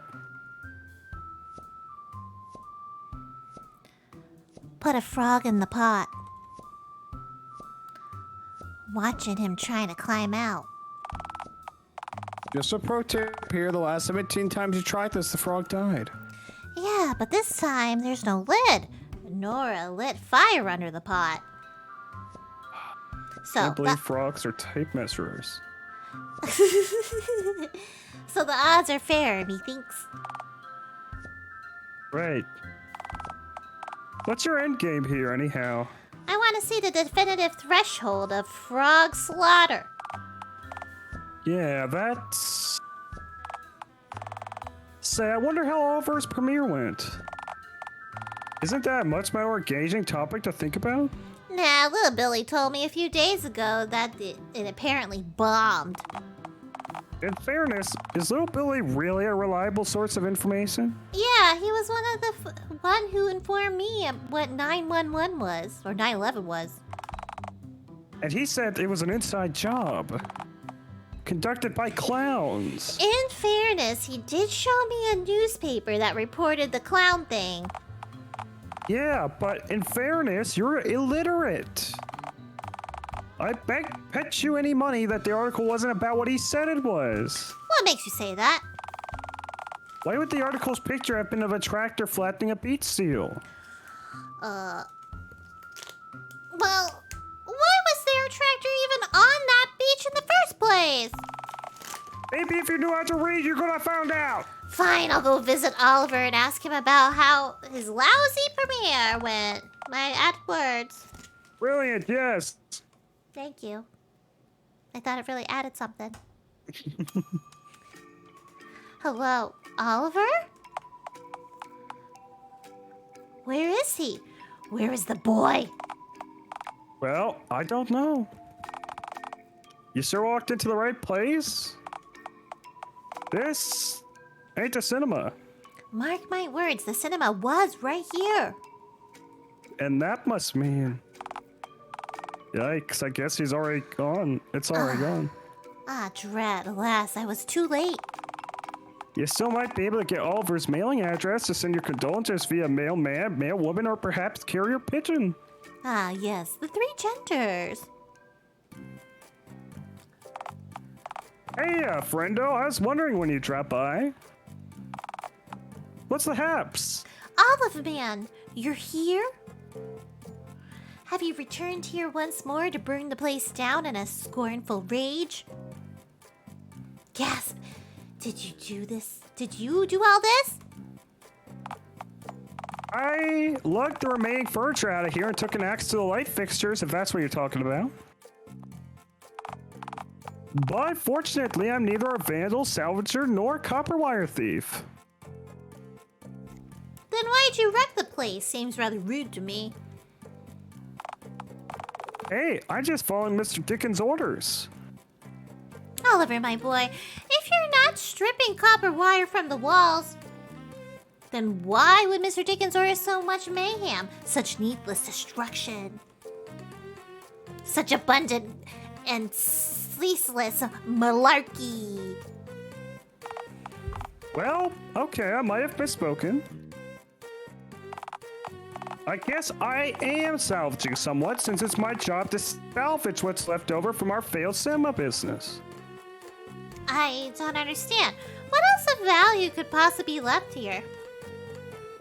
I've heard from Little Billy that the premiere bombed. Of course he'd tell you that. You showed me an article from the Happenings paper. Oh, he showed you the newspaper review.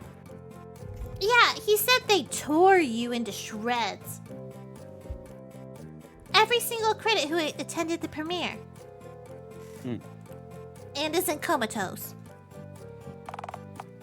In fairness, that's only one critic. But I mean, yeah, the film didn't exactly get glowing reviews, on account of it being so groundbreaking. True art is never appreciated in its own time. I don't know, man. Let me quote the review. If I could douse a film in gasoline and light it up, I'd watch the film burn with glee. And this time, I'd accidentally enjoy watching it. Hey, that reviewer had 90 whole minutes to burn this place down while the film was playing. He was true to leave buffing. Oliver Swift's newest and only movie is an abortion of cinema itself. And that makes me wish I was likewise aborted. See? That's still a strong statement. In the same way assassinating Bigfoot over a parking ticket would be. I think Quetzalli has the hots for Oliver. Bigfoot fucks! I'm sure he could drive. What? I didn't read the sentence. Yeah, you did it. But did you see what Quet said in chat? I did, and I'm choosing to ignore it. Look, I can't refute that Bigfoot fucks, but also you can't refute that negative publicity is still publicity. For your information, almost 5,000 people ended up showing up to the screening after that review. They all wanted to gawk at our marvelous train wreck. Just like Morbius.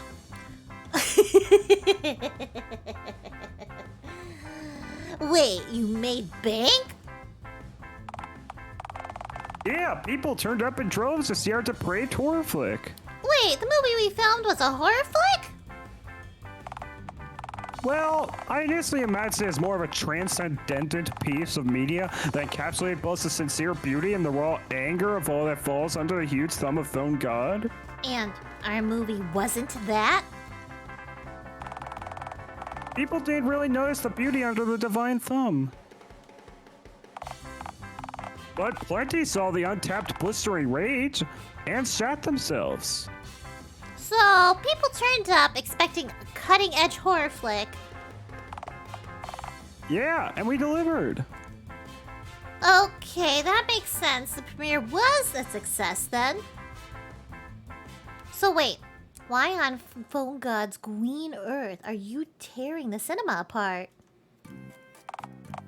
Well, see, Mr. Dickens and I had a conversation about expectations. Uh-huh. Don't get me wrong, he was immensely thankful that I'd saved the cinema, but it turns out he really didn't think I actually could pull this off at all. Just wanted to see what I'd come up with. Huh, why? Well, Mr. Dickens informed me of something pretty surprising, actually. Turns out, operating a cinema wasn't actually his ultimate dream at all. It was for him to go into directing the movies of his own. Huh? You know how it is. Mr. Dickens grew up in a different era. He had started a family once he came of age, which he obviously had to provide for. He didn't have the opportunity to just up and leave for Hollywood. The stakes for failure were too high, yet people depending on him, you know? It just wasn't an option. Yeah, but I don't see what this has to do with our movie. Well, for a while, I wondered why Mr. Dickens was so encouraging when I pitched the old Save This Ear series as an indie movie idea. I suppose I just figured that he thought my idea was just dandy and that it'd be a surefire success. But now, I get it. He had no faith in the movie at all and was certain that the cinema would have to shut down no matter what.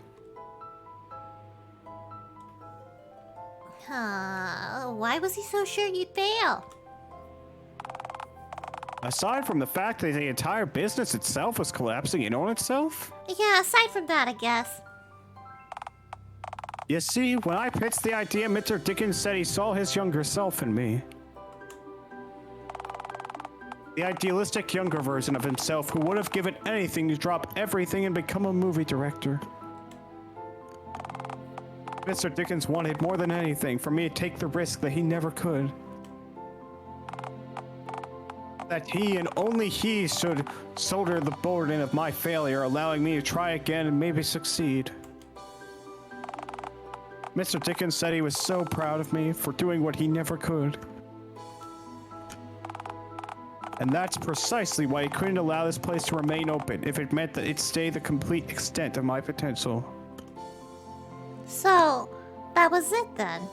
The end of his dream? Or so I thought. one of the bad reviews really tore the cinema itself apart as a venue, said that it suited the horrifying train wreck of a film being shown here. And that's where it occurred to me that just maybe I was actually fighting something that we could use. If people are so certain this place is supposedly haunted... Oliver, this place is so haunted. Okay, fine. The place is absolutely riddled with specters, spirits, and other assorted ghouls. Happy now? Immensely. Go on. So, I realized if Mr. Dickens didn't even really want to own a cinema, and he wants to see me spread my own wings and make my own creations, and this venue alone is considered pretty horrific, with terror apparently being my unknowing signature, the solution's obvious. It is. Dialtown's first horror attraction. Wait, like a scare house? Right. You know, I realized maybe I was making a mistake trying to go against the grain to convince people that they wanted something that they clearly didn't want. Honestly, this seems to be the best way forward. So that's why you're hacking the place apart? To make the place even more unsightly, yes. Best of all, Mr. Dickens gets to assist me in creating exhibits and stuff. So he gets a second chance at his dream too. What do you think of this poster?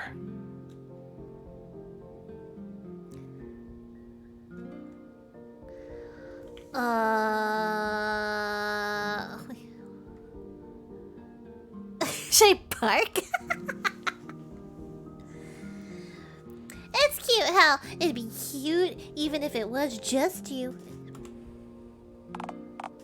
Aw, sucks. I do owe you something, though, you know? And what's that?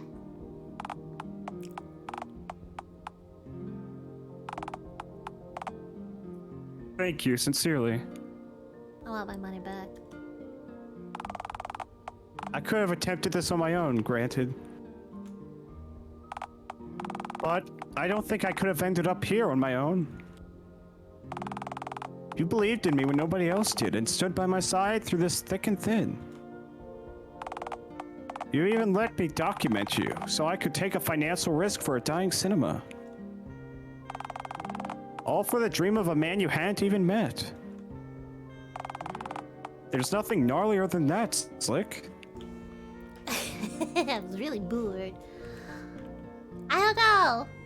Me do good, me make Olive Man happy. Which one? Oh, let's go pink. Yeah, let's try and get romantical. I'd go to hell and back for you, man. You know that. You don't know how much I appreciate that. Man, you know what the best part is? We're all the only horror attraction on Earth with real ghosts. I hope. Oh God, we don't even have to pay them since they're dead. Though I think one of the ghosts might be a dead union leader, so we'll see how that goes. So I guess this all worked out neatly.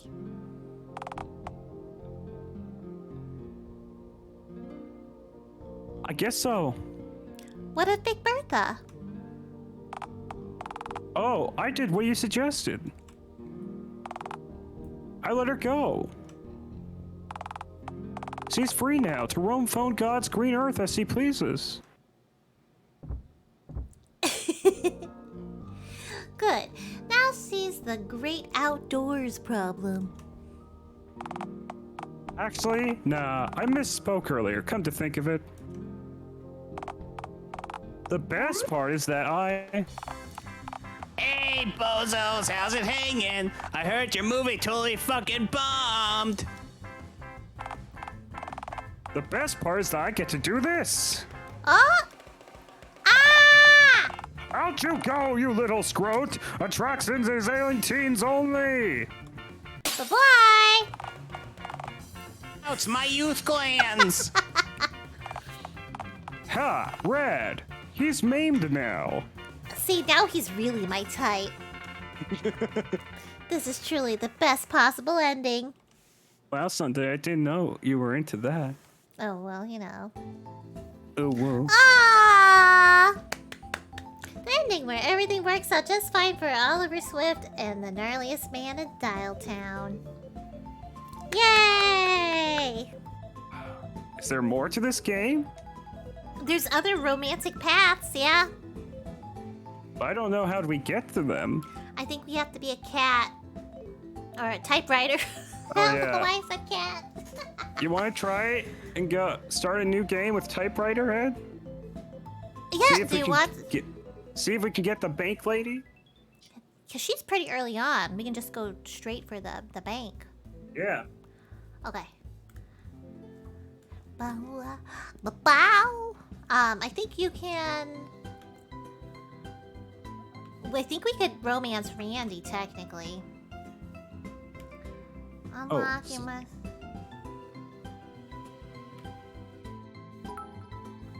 Urge artist to follow her dreams. Ooh. Thank you for the bits, Minnie. What we have to do, teach an ape-man to accept himself. Save a dying theater from ruin. Encourage an artist to follow... Who's the artist? Ooh, I guess we'll find out. Help a man emerge from a dumpster for a final time.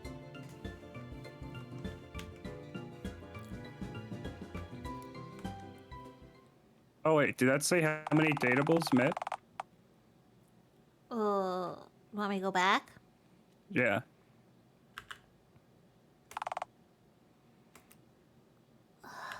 Hold on. I'll just... What? Just what? You call me a goddamn pervert.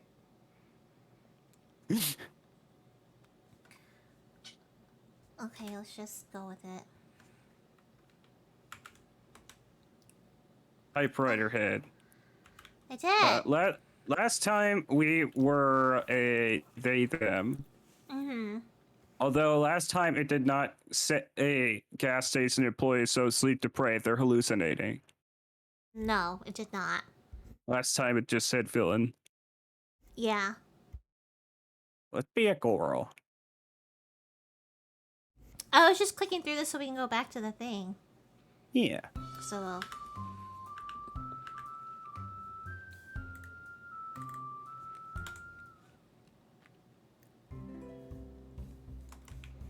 okay. Oh, we've met all 4 datables.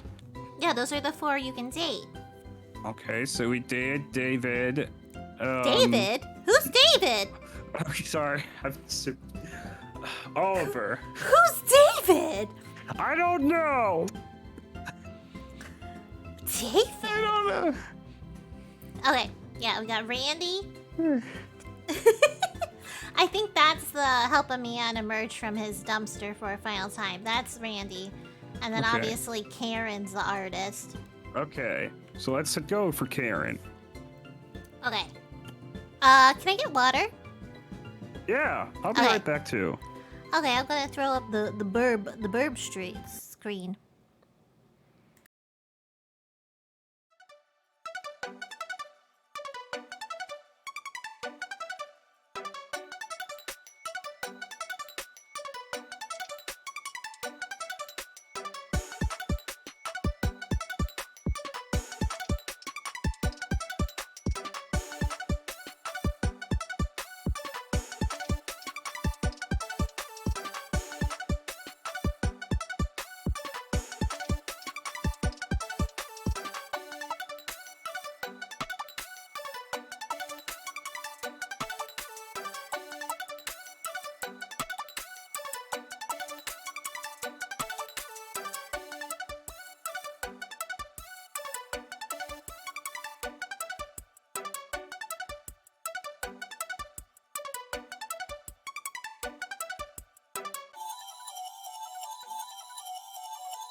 We're both back?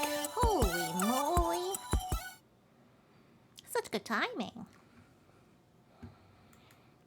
Bing, bing, bong. Bing, bing, bong.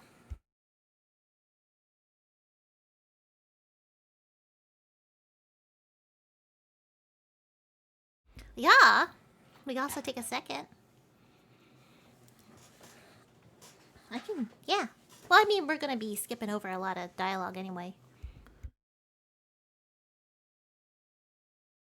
I sure did. Even though I'm not. You're the talented one around here. I just sound like an idiot. You need to coach me.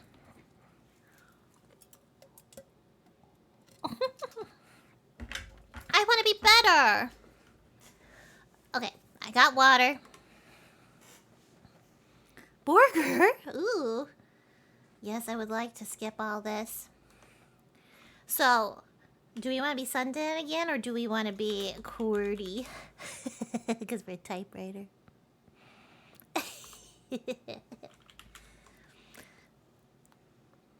Sundered muted. Oh, my bad. We have no Hello. aunt. Everybody will leave. Yes, hello. I was just saying I'm gonna be quiet for a bit while I eat some food. Yes, burger. Okay. Uptown, downtown, I think, yeah. Ba-ba-ba-ba-ba! I'm gonna make a save file here. Do.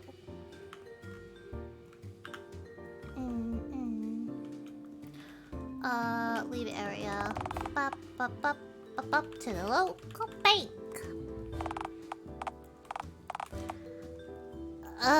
Silence. It's my love quest. I must lay the eggs, find the love. Blah, blah, blah, blah, blah. Skippy, skippy. Well, don't talk about my nipples game. It's none of your business. Moving on. Alright.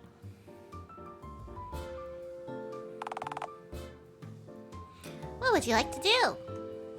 A ring for teller. Hey, girl.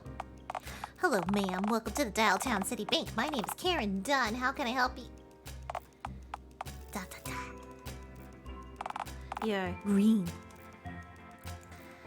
Well, I'm sure we could be green together if you catch my drift. I do not catch your drift, no. Please kindly explain what literally any of that means. Okay, fair game. You got me. I just figured that what I said passed as some sort of euphemism. Because it sounds kinda like one. Wondrous, yes. Now, were you hoping to make a transaction, ma'am, or... So exactly... Okay, we've done all of this. Not exactly as money. You are correct. Look at me, I often fail to detect sarcasm, but come on, surely that's just a jest. Yep. Alright, let's just ask her to a fun fair. Let's see if she goes. Are you taken by chance? Taken by what exactly? No, I meant, are you free tonight? I am. Am I? What is this? What are you asking? Can I help you? Please take me to the fun fair, my paper churning mistress. Firstly, never call me that again, thanks. Secondly, what? I wanted to ask you out on a date. You're asking me out on a date? I don't understand. Well, it is Valentine's Day, Karen. I knew that. Is it really the 14th already? So saith Ticket Jerry. Yes. So what? You're asking me out for Valentine's Day on some kind of date? I mean, yeah? Well, I mean... Yeah, I could let you take me out for Valentine's Day, sure. But why are you asking me, of all people? Well, you're the first person to not stab me for asking. At least not literally. Oh boy, that makes me feel wanted. What, so you think you're too good to be my last resort? Come on, that's not what I meant. Well, say what you meant. Don't beat around the bush.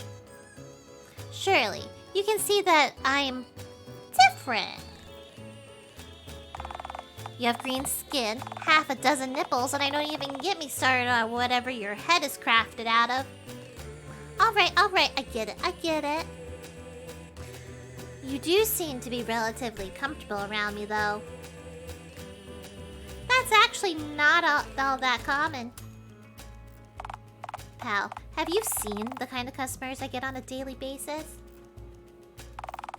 The last 3 dudes before you came in were a Shiba Inu, a hobo, and a woman who had a dude in a BDSM leather animal costume on a leash accompanying her. Hey, Tokerism! Nice to see you. We're playing a very, very odd game. Just a heads up. It's a little weird, but it's nice to see you. That's why I say all this iGlog is different from the last time we asked her out. Yeah, it's all very different since last time because we got a different head. Last time she just rejected us outright because we had a phone head. Guess which one pissed on the floor? You're weird, but you're not day-ruining weird. Most people see me as a monster. At least they think I smell funny. Well, I'm behind the glass, so I can't really smell you. You do look like you smell weird, though. Granted, that's probably true. I do have a pungent musk following my presence at all times. See, the thing is, Dialtown's a weird place. Hell, the world's a weird place. The way I see it, since everyone's weird, maybe no one is. Plenty of harmless goofballs and weirdos who simply wind up in the wrong place at the wrong time, you know? So, no, I don't see you as a monster. Just a cryptid who's actually kinda talking me into this somehow. You can do better than me. Beat your chest like an ape! Might be a cure for your boredom. Who said I am bored? Sorry, I just presumed since, you know. You sit in the same spot talking about forums and papers all day, every day. Doesn't sound particularly riveting. Well, Look, this is a niche that needs to be filled. My enjoyment is completely irrelevant. That doesn't mean you shouldn't get to treat yourself, though. I don't know. It is Valentine's Day, Karen. Okay, fine. You're right. We can hang out later, I guess. Gnarly! Yes! We got a date!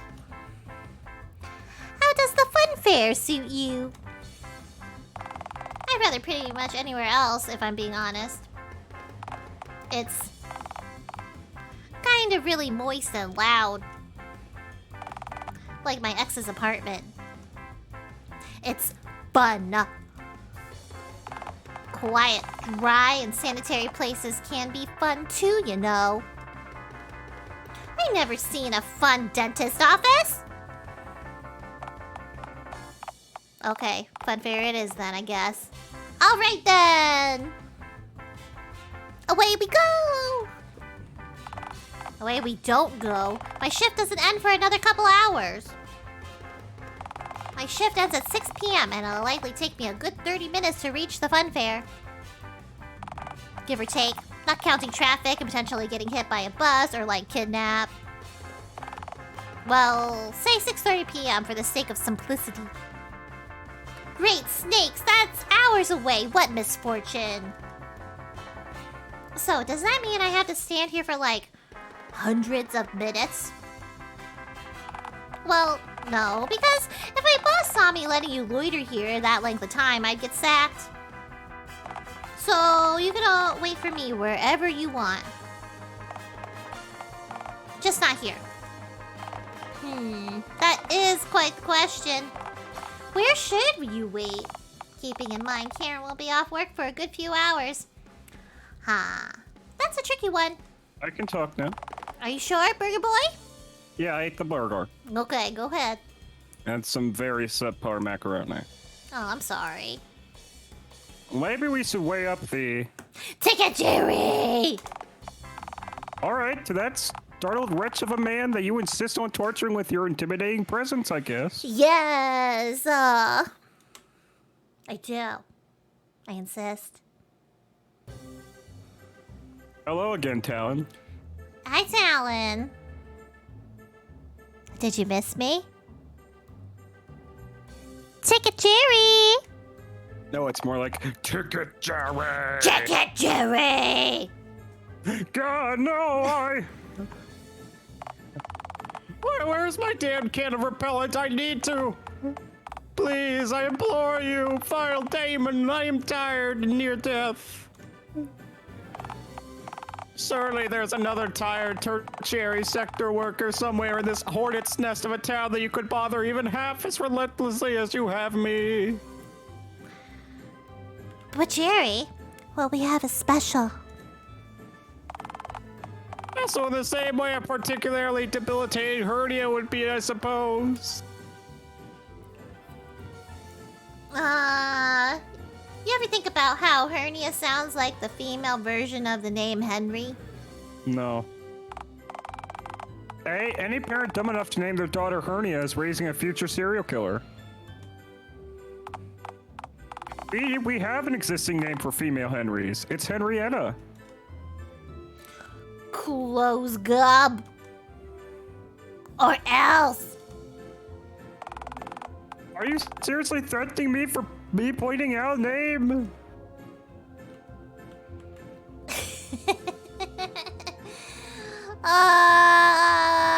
Which way do we want to go with Jerry tonight? We haven't lost this path. We haven't lost this path yet.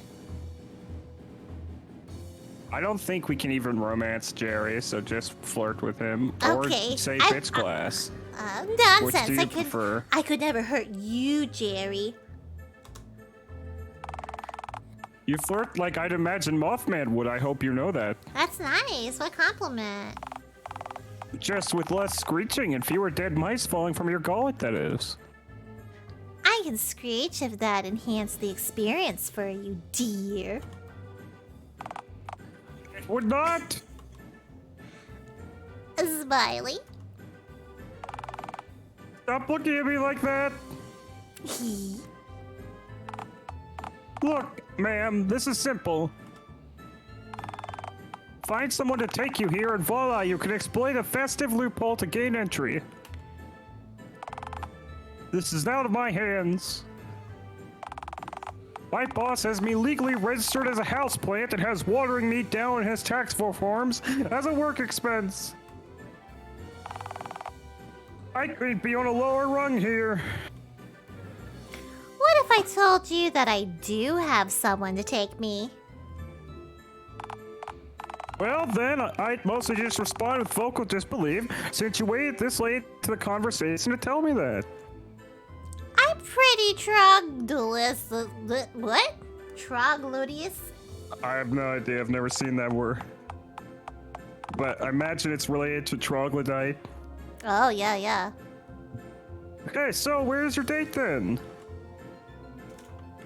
It's not too late to cancel, should you wish to take me. Nope, not happening. So your date better be here sharpest. Well, she said she'd arrive about 6:30, give or take. It's barely past noon. What are you doing here? I just wanted to see you, Jerry. Go, shoo! No can do, hombre.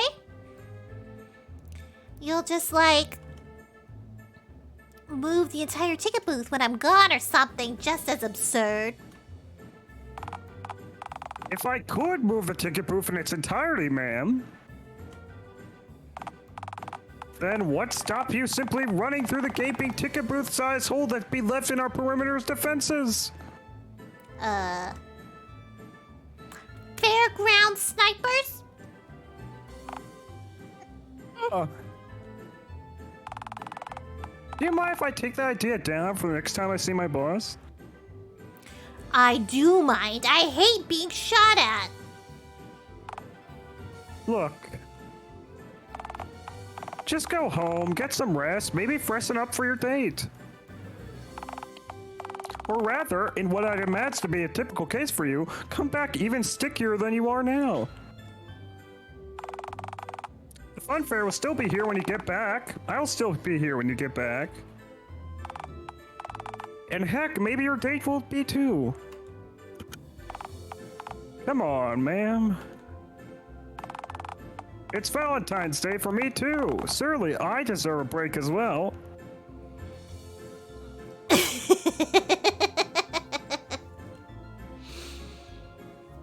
What do we want to do? I'm leaving it up to you. Do we want to go try and progress Randy, maybe? Oh, I don't know if this is progressing him at all. But sure, we can leave. I don't wanna. Okay. I am a tree rooted to this spot. Go fuck yourself, Jerry. Phone, god damn it!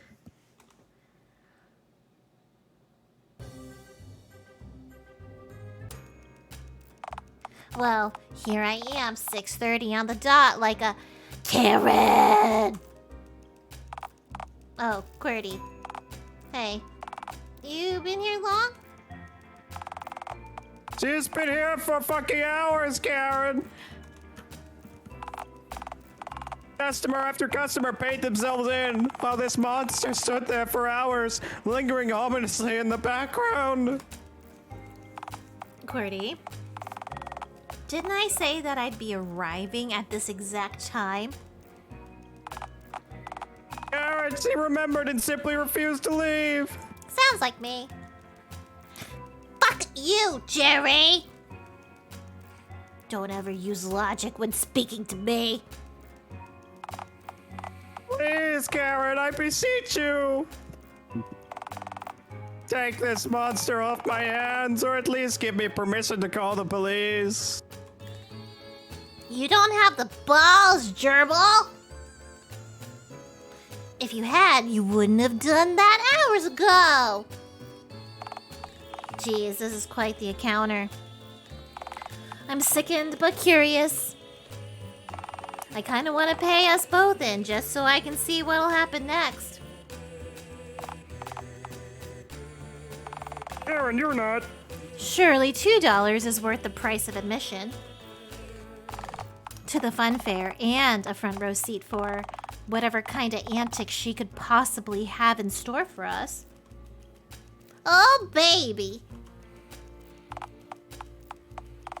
Karen, she's just using you for a free ticket. You know, on account of the whole 2-for-1 ticket dealio we've got going on. Really? So, the only shred of affection that I've been shown in the last 5 years is just... I'm afraid so. She just wants you to pay her in like a printer-clutching parasite so she can lay her eggs in a damp ditch deep within the fun fair's untamed grounds. Liza! Oh, I get it. I thought you were actually serious for a moment there.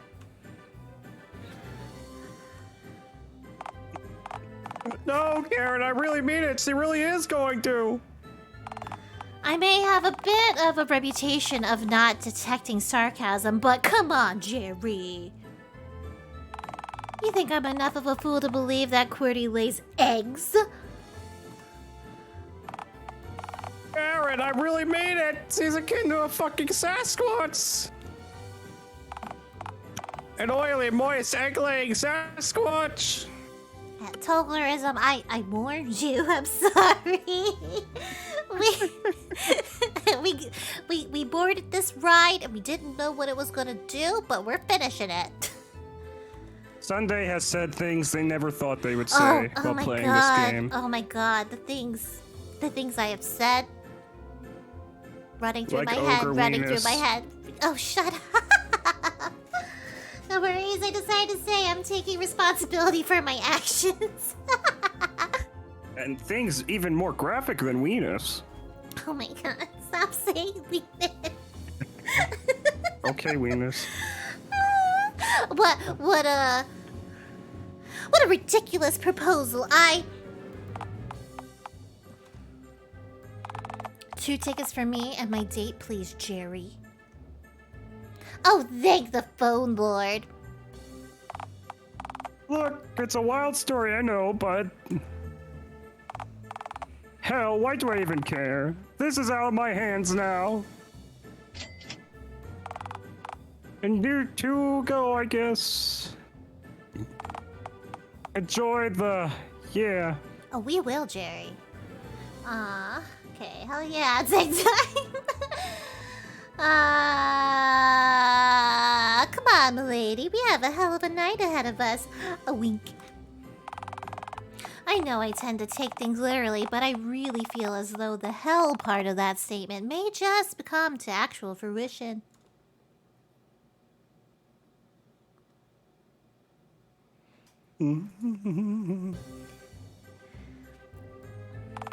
Alright, here we are. You've got me where you wanted me. So, what's next? Well, we are in a fun fair. We could always go on a ride or two. Something that'll shift the something fun. Well, alright. What'd you have in mind? I know just the ride. How about that crab claw looking thing that screams deafening metal in Mexican? Ah! Too easily scared. Too loud. I don't do loud. Then why did you ask me to the fun fair of all places? The fun fair was your... Surely you can think of something at least somewhat quieter than El Crabo. What about the coaster over there? The funeral planner, I think it's called. Not a chance. Why not? You know why it's called the funeral planner, don't you? Not as such, no.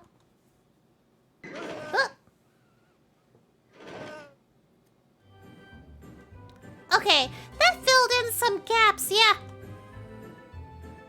Alright, so you want something that isn't flashy, loud, or dangerous. Ideally, yes. Geez, that really whittles down our selection, doesn't it? Well, how about the carousel? What is that? I don't speak Italian. It's... In terms you'd understand, horse wheel. Oh, the horsey wheel. Why didn't you just say that? Fucking idiot. Man, I haven't seen one of those babies in a long time. You like horses then? I didn't... Sundered, why do I always want to be mean? Oh. I always think you're want to be... taking after Ophelia. I just want to be a butt. You like horses then? You like horses then? I kinda do, yeah. Why, do you? I like to eat a horse jerky. Well, they're alright, I guess. Right.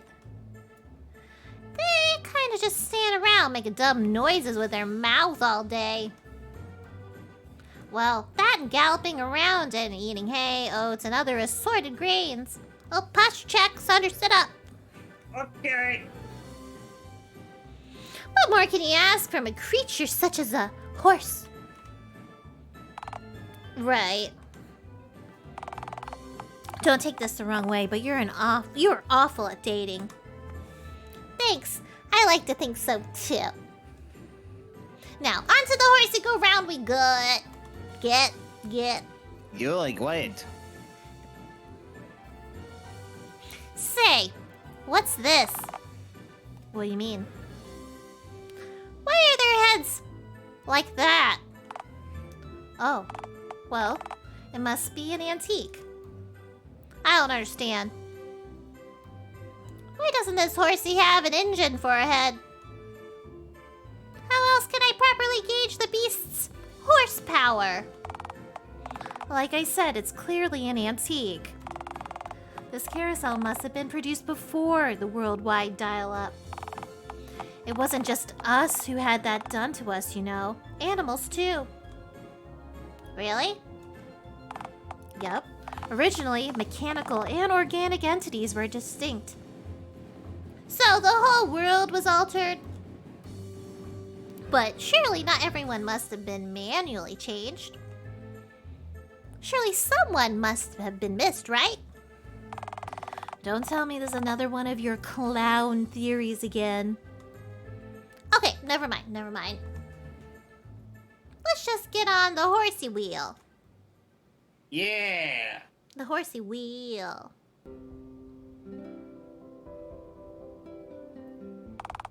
This is nice. You know, I really didn't think anything particularly fruitful will come from tonight, but I think I feel...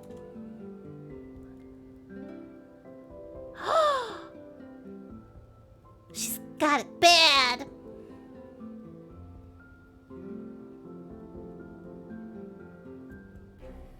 Oh no, my gut! There's horse romance and shooketh my gut! Pardon? It's egg time. I'm sorry, what? Sorry, Karen, it's been real. But I must now flee to a nearby ditch. QWERTY, wait.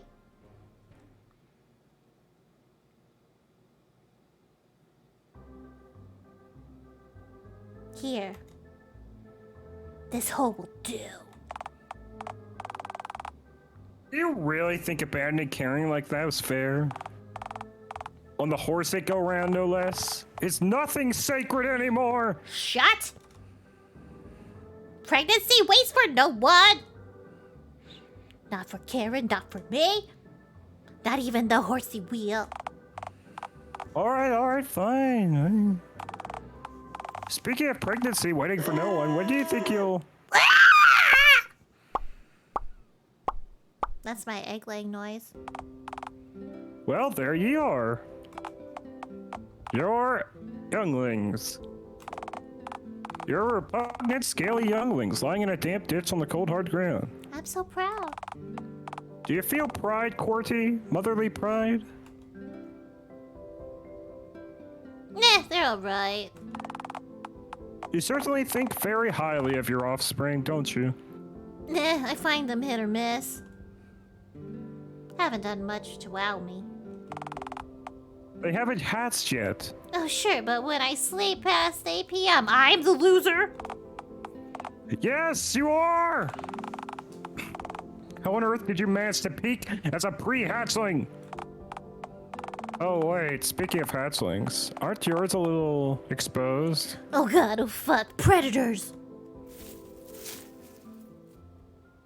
There we go, now I can. QWERTY! There you are. Oh, hey Karen. Sorry about ditching you, I had to,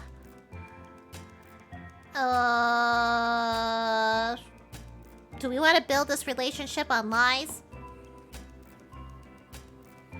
Let's tell them the truth. Give birth? Seriously? You expect me to? The nest, Karen. Hi, Nylor. Is that how you'd like me to say your name? Best excuse to literally ditch your date. The nest, Karen. Dig for the eggs that lie beneath the topsoil. Let me get this straight. You want me to dig into the cold, hard earth with my bare hands? To check whether or not you've laid eggs whilst on our date? That's it! Good, ma'am! I can't believe you just run off on me like this during an intimate moment, no less. What else should I have expected? Oh, Karen, I need a favor. I thought that moment was just as intimate, touch. I'm just so feral. I'm sorry, Karen. I'm just so feral. I just don't fit in with the city folk. I belong with my brethren in the woods or under bridges. Or better yet, a cage in the zoo, it would seem. No. I can't go back. I'll kill others before I go back there. Right. Yeah, well, I'm off. This was dreadful, thank you. Don't mention it, Karen! See you again soon! No. Oh, did we botch it with Karen? No. Morning, Qwerty. Up and at 'em. Ah, fuck. Why am I still alive? I've reproduced already. Surely that's plenty. I thought I'd just shrivel up and die by now. Purpose fulfilled. End of story. Oh, come on. What are you, a spider or an octopus? You don't have the legs. Oh, no, you're not off the hook that easy. After all, what of your eggs when they hatch? Who will feed them? What about predators? I don't know. You think they're doing okay? Ugh, I don't want to care about my children. You think they're doing okay right now?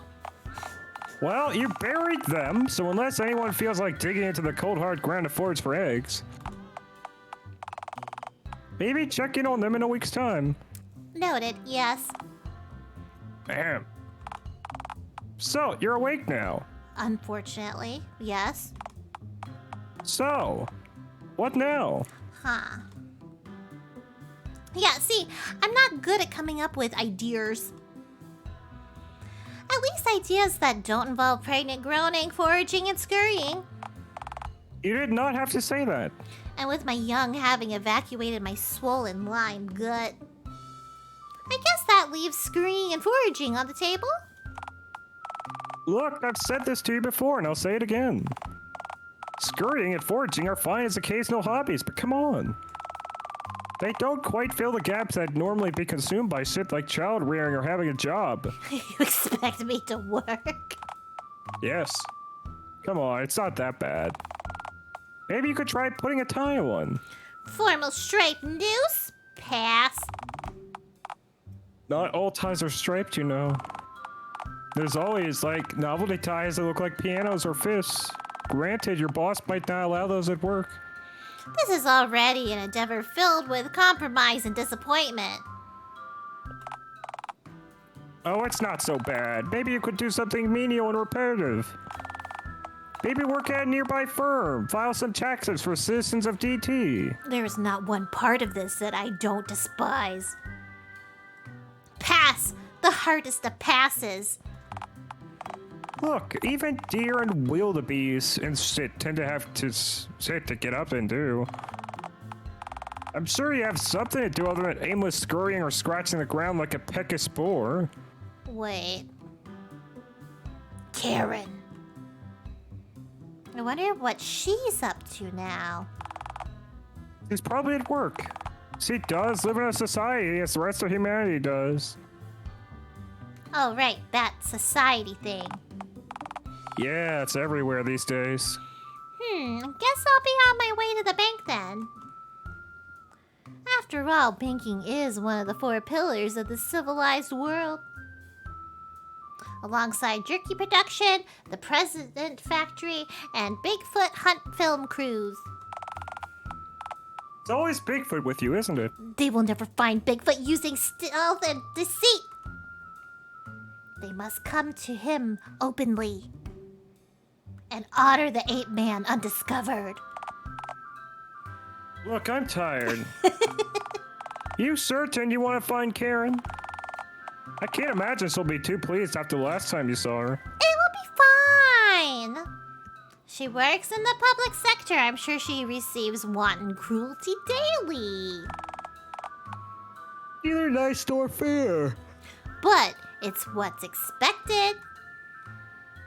Anyway, we go. She gotta be mad at us. Oh, chapter 2. So on. So done. Oh, she's done with us? We'll see about that. Can we make her love us? Maybe. What if we can't? We'll make her. All right, so ring the...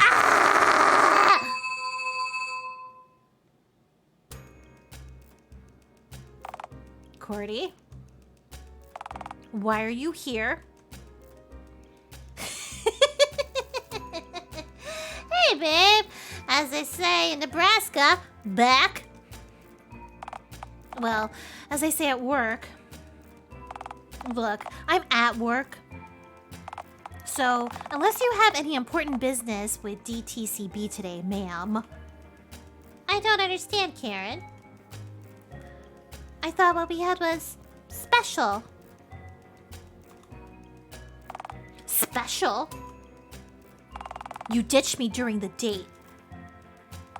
And according to you, it was to lay eggs in a nearby ditch. Time to save.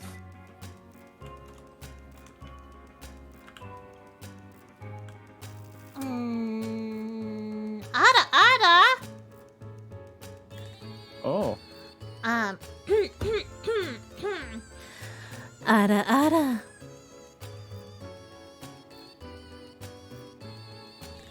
Ant-Man, you going?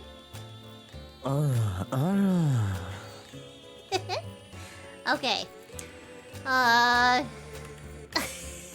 This is the flirty one. Yeah? Do you want to go with that immediately? Huh? I'm just asking which one you want to pick. I guess I'm dreadfully sorry. I guess we want her to date us, right? We gotta make her happy. Yeah. Alright. I'm dreadfully sorry, Karen. I was just so heavily pregnant.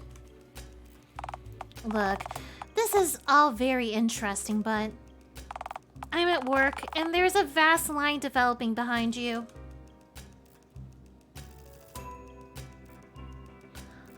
I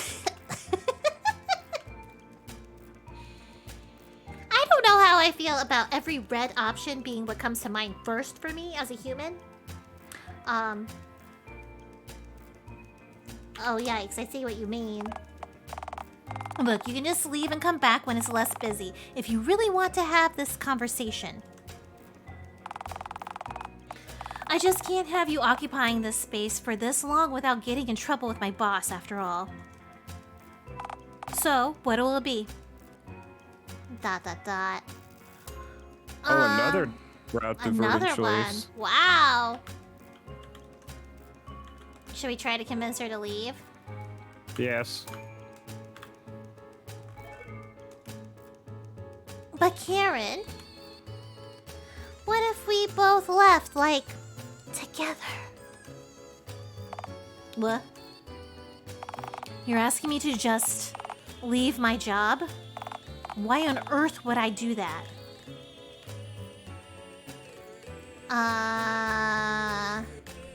Because you love me and I'm asking you to. And because you clearly want to have this conversation in the first place. Uh-huh. So what makes you think I want to have this conversation? You could have called security on me from the get-go. But you didn't. I mean... Come on, Karen. It'd be so easy. Just pack your shit and bail. Work be damned. Go feral with me. You know what? Fine. You're right. I do hate my job. I do hate handling other people's sweaty green spendable paper all day. Fine. Go wait outside. I'll follow you out right after I explain to my boss that I'm leaving my post.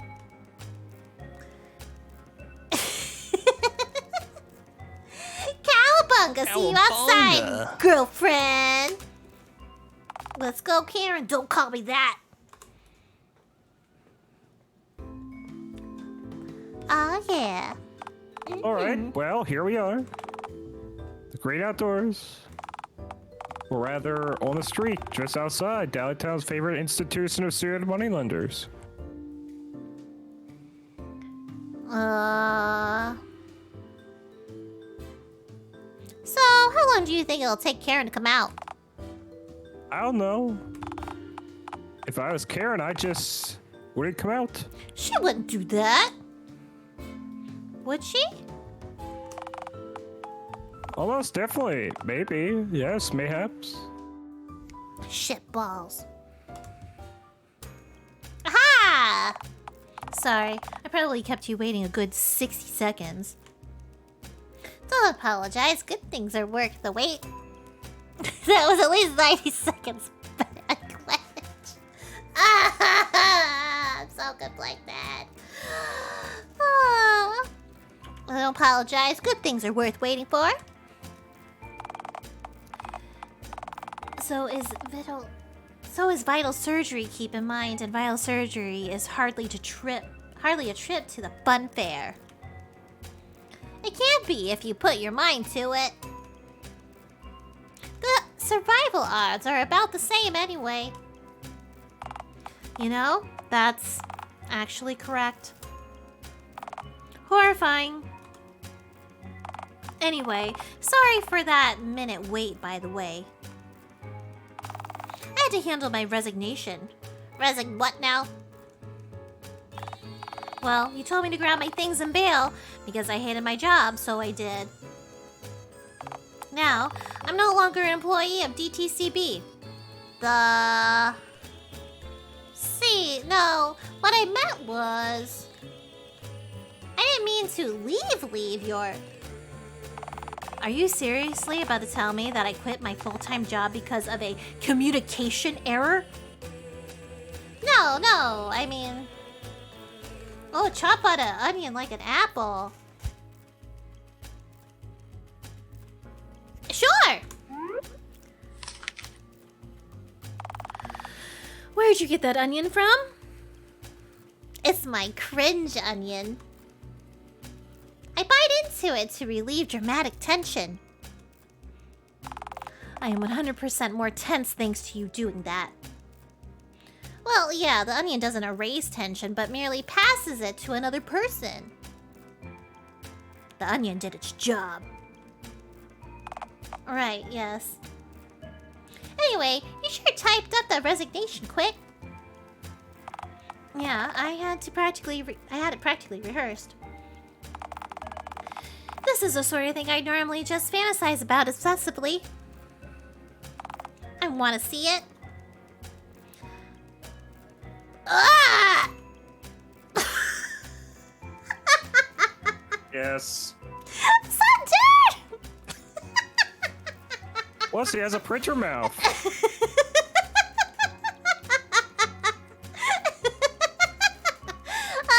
Okay, we get... Okay.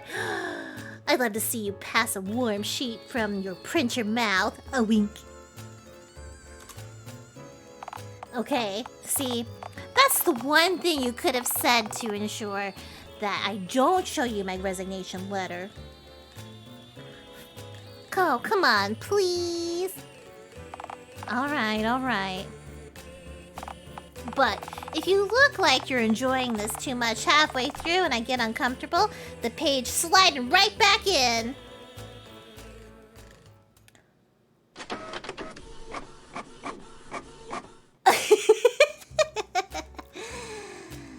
Short and sweet. I liked it. Thanks. I made it myself. Well, whatever the case is, I'm now unemployed and free to do whatever it was you wanted to do today. Right, so like, what was that anyway? Oh, right. Damn. Yeah, but Courtney, Karen just quit the job because she thought you had a plan for something fun for you to do together. What do? You need to improvise. If I could do that, I wouldn't have asked Karen back out at all. One idea is all you need. Just enough to buy you time. So, where are we going and what are we doing? Tent. Tent? My tent. Oh, wait, go now to tent. Oh, dear. Oh, dear. Oh, dear. Alas, my tent. Welcome to Casa de la Mi, Karen. It certainly smells indescribable. Alright, this is a bit much for me. It's been enjoyable. I'll catch you on something else. I'm sorry. I hope you have a great night. Thanks for dropping by. I swear, their streams aren't like this usually. Shut up, they always are. Lies. It's so weird. You play wholesome games. I do, normally. Okay. Or you play something about horror dystopia. True. Which I can't prove this isn't a dystopia. True. But not unpleasant, right? Oh, incredibly unpleasant. Like I'm being soaked by an unfamiliar reptilian's pre-digestive enzymes. Forgive me if this comes off as rude, but have you ever cleaned this tent? Me? What do I look like? A workhorse? I've never seen a green horse, and I've seen a lot of horses. Sorry, continue. Well, I used to get the kid from the local playground to help me clean me lair. Before I got arrested for a child abduction, that is. And yet, here you are, still out amongst the well-adjusted citizens of society. But I didn't abduct those kids. It was all, they followed me willingly. And when I pranced off, playing a dashing kazoo solo, the jovial music clouded their judgment and they followed me on their own accord. My state-appointed lawyer managed to get those charges dismissed. Uh-oh. Then I got startled and kinda sprayed all over the jury. Bad move, by the way, or so I was told after. Yeah, generally not a good look. So the judge charged me with 8 accounts of child labor law violations. Now I can't legally get too close to kids because I'm such a feral entrepreneur. Such is the life of Cordy. Okay, since leaving the bank, I've learned that you live in a damp, biohazardous tent and that you've blatantly spat in the face of child labor laws. That's a really rude way of stating that I'm a free spirit who's great with kids. There you are. Great at working them to the bone, maybe. I'm this close to leaving. No, wait. I haven't even shown you my knickknacks. Alright then, let's get us out of the way. These are my favorite scissors. I use them for miscellaneous cutting and dicing. Is that... Looks like blood on the blades. It's strawberry jam. I also use this baby for making sandwiches. Why not just use a knife? The courts deem me unsafe around exposed blades on my own. Right, well, that's a can of worms I simply refuse to open. You got any other batshit oddities to show me? I sure do! Huh? This is Scott, the squash! Did you paint a face onto a butternut squash? Nah, it came pre-painted. Would you like some Scott lore? Scott lore? Yeah, Scott lore. Sure, I mean, well, now I'm enthralled. So, this is Scott, the all-knowing and all-hating squash. He knows everything and hates all of it. Right. Please don't touch him. I'm a simple squash-fearing man. Well, he's the most terrifying vegetable I may have ever seen to date. I'm glad that we're unified on this topic. This is an unholy entity. You thought of calling for an exorcist? Oh, his eyes are red. Yeah. It With sure my- is. With my typewriter head? Oh, right. I don't know. Write a letter? Do I look fully literate? Never hurts to learn. And practically domesticate myself? Hard pass. Besides, I'm sure attempting to exercise the tent would just anger the squash. Somehow I believe that. You don't seem to be enjoying yourself. No, see, this is all very amusing, but now the squash is giving off ominous, malevolent vibes, like it doesn't want me here. Perhaps we should have left this place alone. Can we maybe ditch the squash and continue this discussion at another location? Okay, good point. We can go somewhere else. Like? Well, we could always go to My place is off the table. What? Don't ask. Just make another suggestion, please. How about the zoo? Zoo. There we go. It's been ages since I've been there. Alright, me too. Not as a civilian, anyway. Did you work there? I was one of the acts. What? Were you one of the exhibits? Come on, let's just go, eh?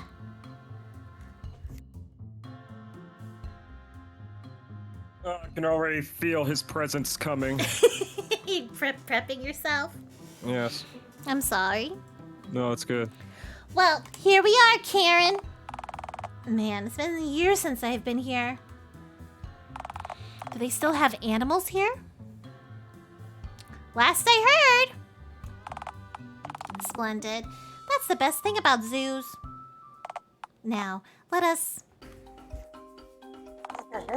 What's this? Oh, no, fuck. Oh, God, not you. I'm sorry, QWERTY. Do you know him? Corty, you feral bastard! Oh, my phone god, it's been months. How goes you? Theodore Russell Belt. My former captor and arch nemesis. Am I to take all this confirmation that we're going ahead with the QWERTY came from the zoo arc? It's what it is, Carbo. It is what it is. Corty, come home. I can offer you the luxury, pal? No. I am a free woman now, Theo. I am a person. Don't be daft. This is your home, Qwerty. You belong here, monsieur. I do not. I belong in my tent at an undisclosed location. And that location is the park, is it not? Who told? Why, I saw you emerge from your tent last time I visited. I stroll its foliage abundant grounds occasionally.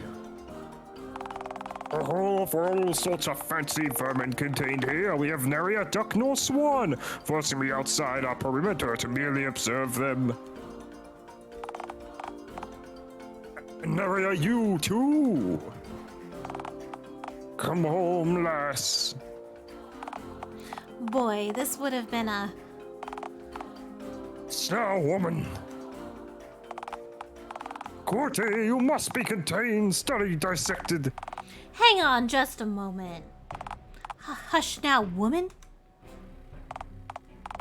Oh, now, don't be hysterical. It's just a... I'm not letting anyone dissect my girlfriend except for, like, maybe myself if the state doesn't get substantially better. How's it got his girlfriend? Ah, thanks, Care. Wait, I didn't mean a literal dissection, my dear, just a figurative one. Promptly followed by a literal dissection, should the aforementioned dissection fail to identify the source of the specimen's peculiarity. leave my girlfriend alone, Sapphire Creep. She's mine. Alright, but did you change your mind? Come to me before visiting the pound. Unlike the pound, I can offer you $10 for dropping her off here. And there's an extra 5 in it for you if you can knock out with cough syrup beforehand. It'd make the transition that much less violent. Pass. Hard pass. Come on, Qwerty. Let's just go look at some funky animals. You think this place has any horses? Well, no, only most depraved specimens are housed here. But I have the next best thing. Behold, the immortal striped horse. They're hardly immortal. No, not even slightly. But they do have stripes. Horsey. I mean, yeah, cool. Say, do horses and zebras both have engines for heads? Yeah, but zebras have striped engines. That's it? That's kind of lazy.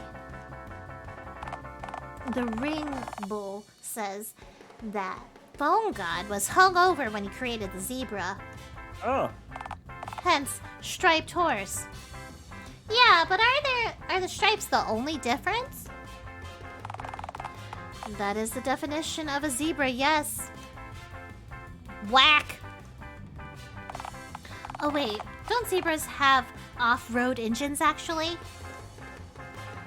They do? Why is that? Well, the African savanna tends to have many roads, so I guess they tends to not have roads, my bad. So I guess they have to be off-roaders. Ah, yes. To the next animal. Yes. Oh boy.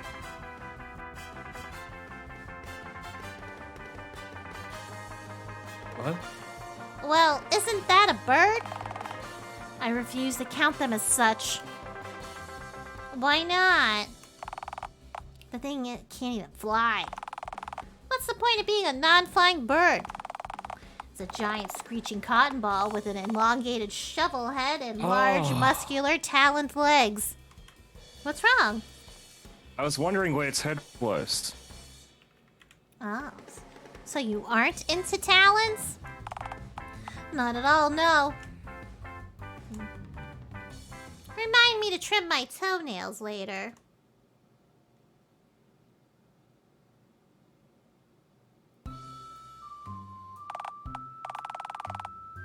Alright, I'm already getting tired of these kooky critters.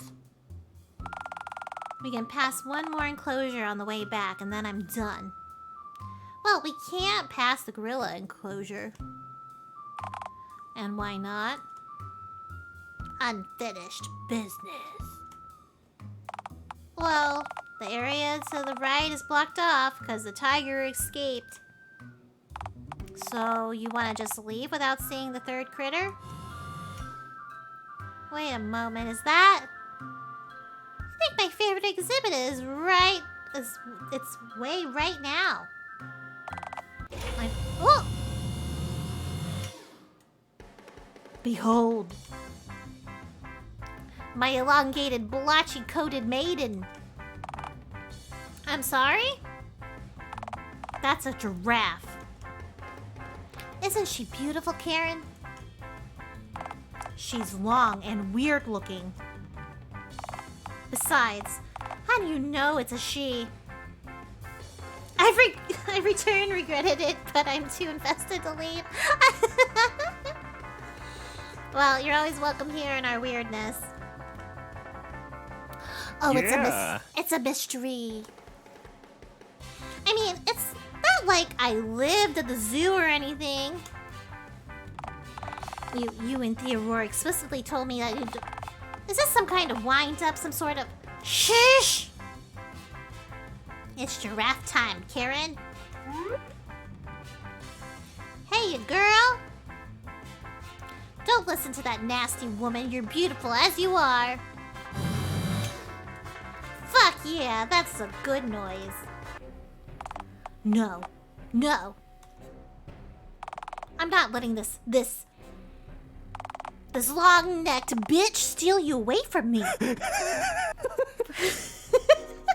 Relax, Karen, giraffe, girlfriend. You can have both. The holy ring bull says so. If I have anything to say about it. Not if I have anything to say about it, giraffe Polly. Don't look at me.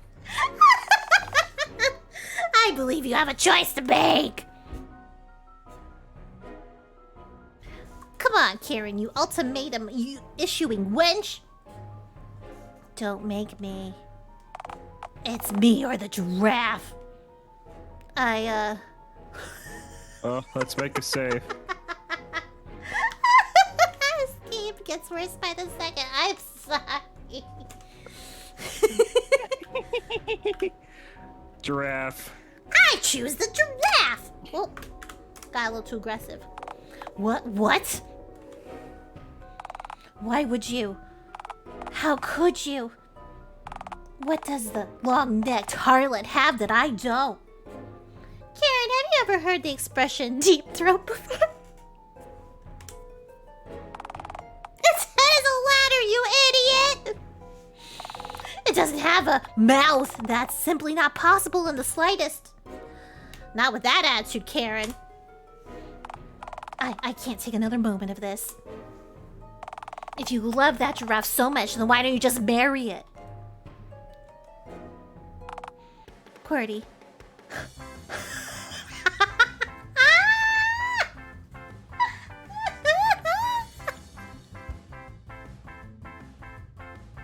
I found love. It's beautiful. It's beautiful.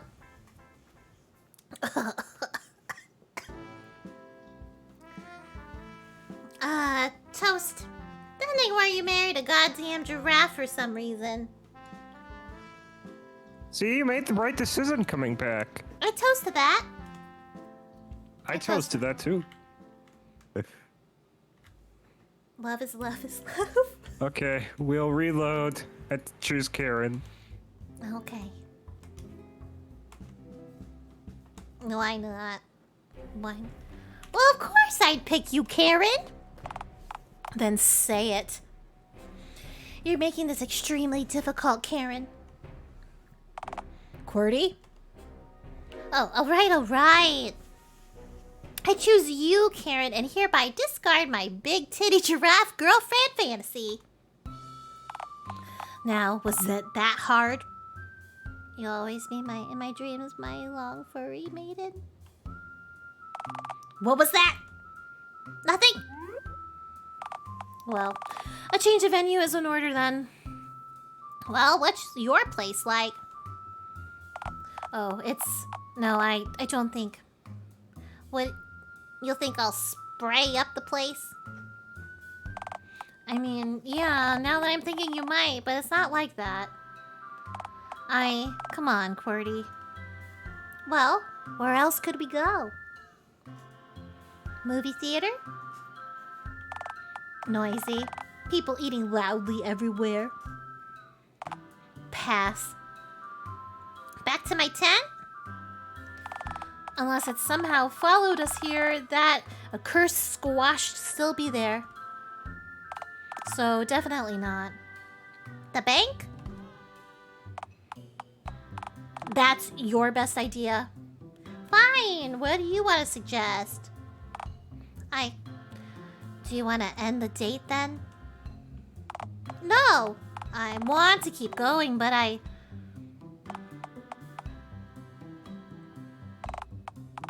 Fine, I guess we can go back to my new location. But, nah, it'll be easier if we talk about it back at mine. Uh-oh.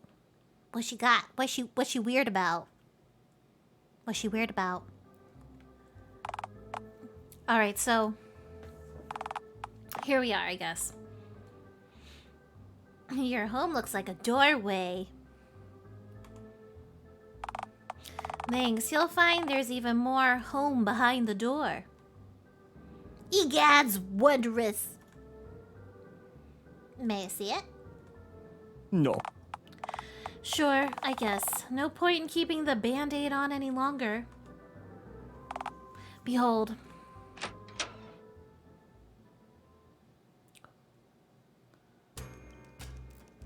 Oh, yeah, she's a horse girl. Yeah. Alright, happy now? Yep, this is my place. Go ahead. Wallow in how secretly abnormal I am. It's Amber!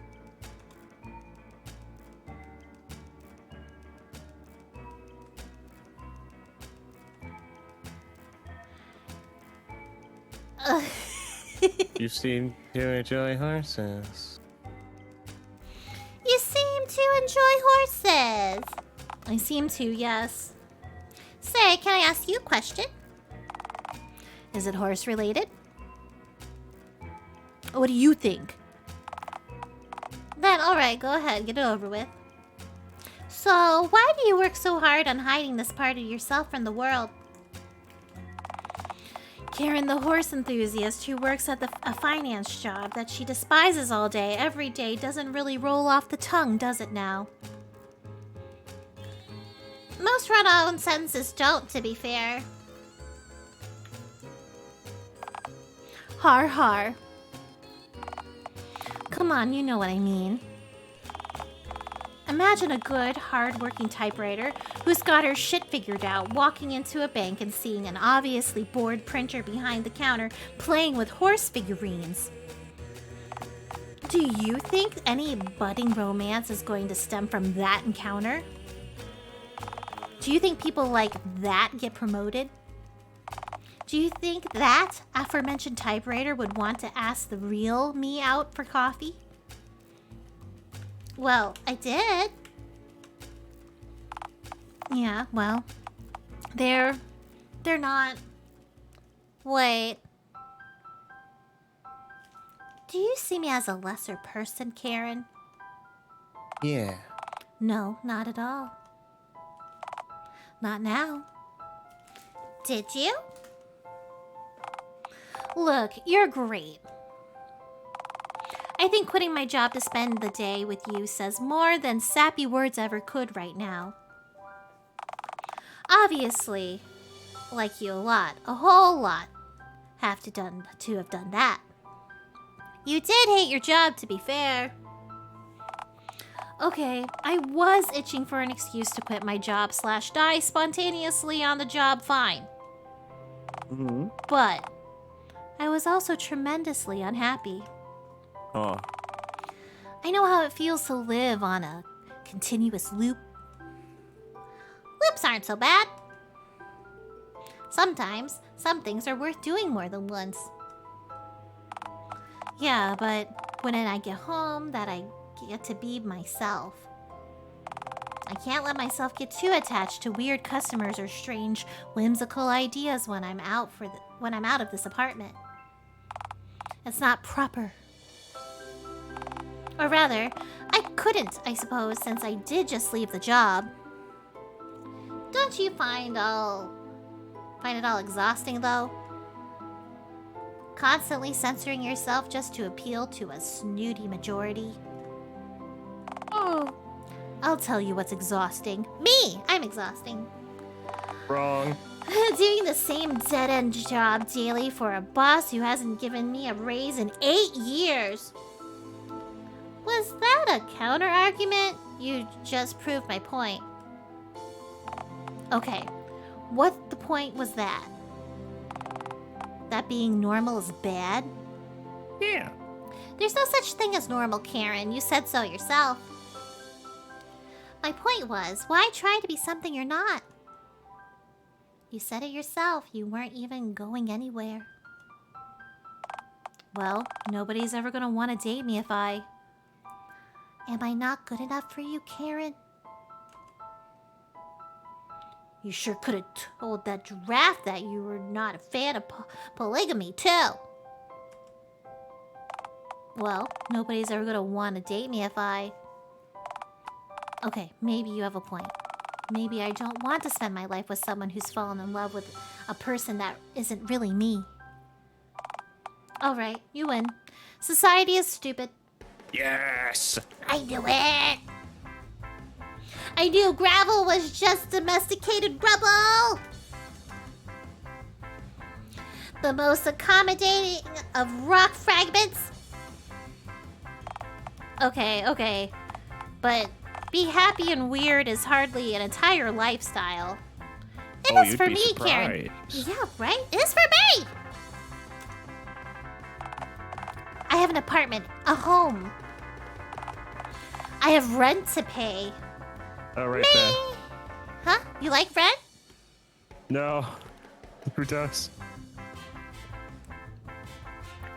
May I suggest...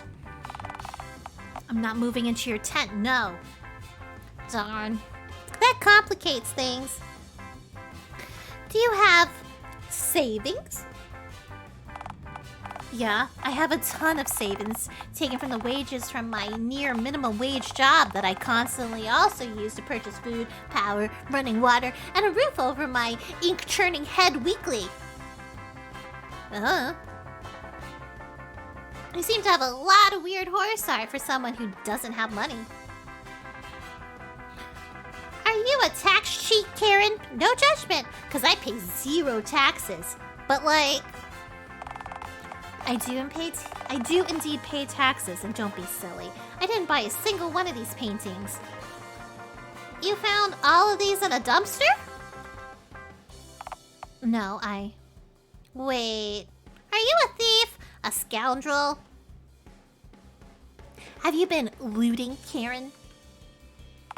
No, I printed them myself. And you made these on your own? Well, canvases are cheap.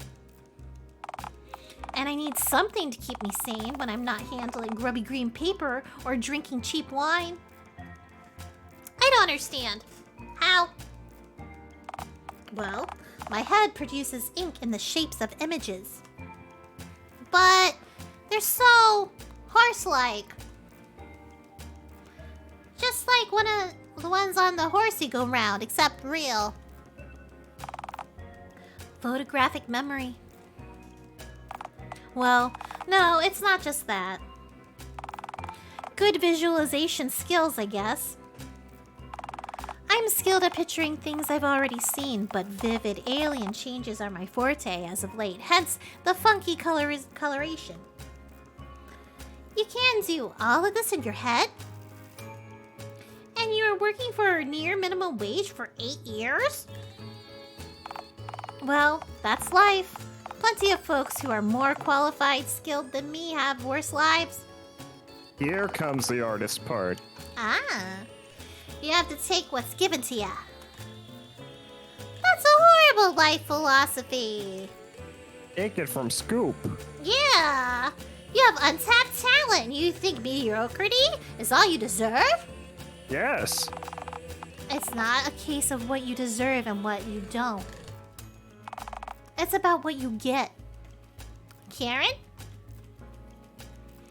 You have to take your happiness into your own hands. What? And you think you're happy? Living in a tent at the park, drifting around like a plastic bag? Well, duh. No gods, no masters, no taxes. That's my motto. Karen, this art may be weird, sure, but it's gotta have an audience somewhere. The same goes for you, too. Yeah, well, who on earth would spend actual hard-earned cash on such a strange and whimsical product? What? Do you like having enough money to pay your rent, Karen? It's one of my special interests, yes. Then you gotta try something. Plus, do you have any better ideas? Ah, TV Head's rating with 8 friends. Hi, TV. Oh, hello. Let me. Oh, Virtual Core Plays. Hello, nice to meet you. I'm Sunday. Thank you for the raid. Hello, hello. Sundered, my little ant friend down here in his throne. We're playing what is called Dialtown. It is an incredibly bizarre dating simulation, and I apologize right now.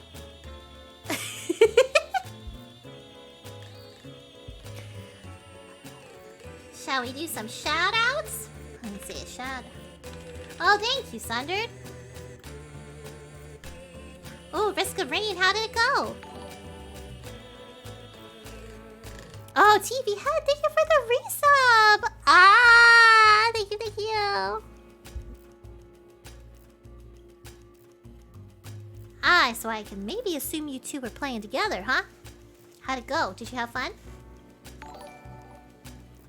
Oh, thank you for the follow. I'm not sure what you would like me to call you, but please tell me in chat. That'd be great. But yeah, thank you. Welcome, welcome.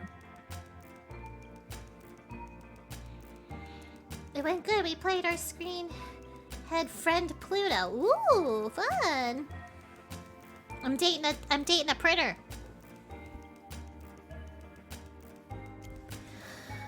Aha!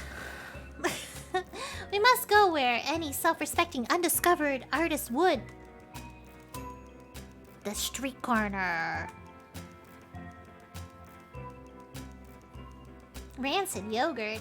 No worries. Okay.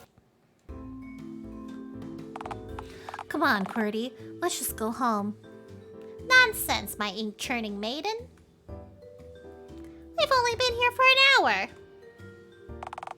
During which, only one person stopped just to gaze at the canvas and wistfully ask if we knew a good horse dentist. In fairness, you somehow did. I hate that I did, I was yes. having an audio issue. A what? My headphone or mic got a bit disconnected. Oh no! Everything okay now? Yes. Well, it's just me and Karen, so... Yeah. Yeah. Plus, that dude did seem nice. He attacked you with a trowel when you asked him how he was. Said, how I am is my business. In fairness, I'm a literal monster. You tend to forget that. Oh, come on. You're not a... So, how much longer do you...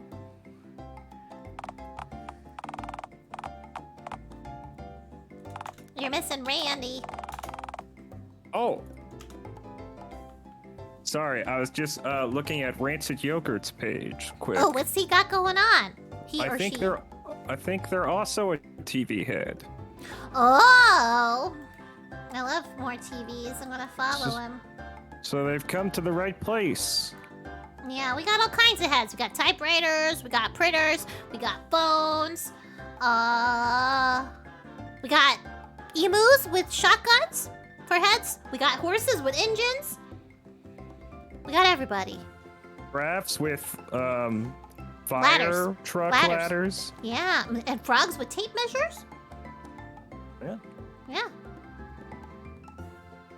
Would you like to Randy it up? Yes.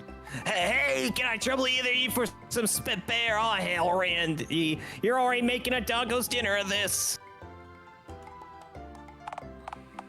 Hey, you two look like you have more than 30 cents to your name. Do you mind sharing some of that wealth with poor old Randy?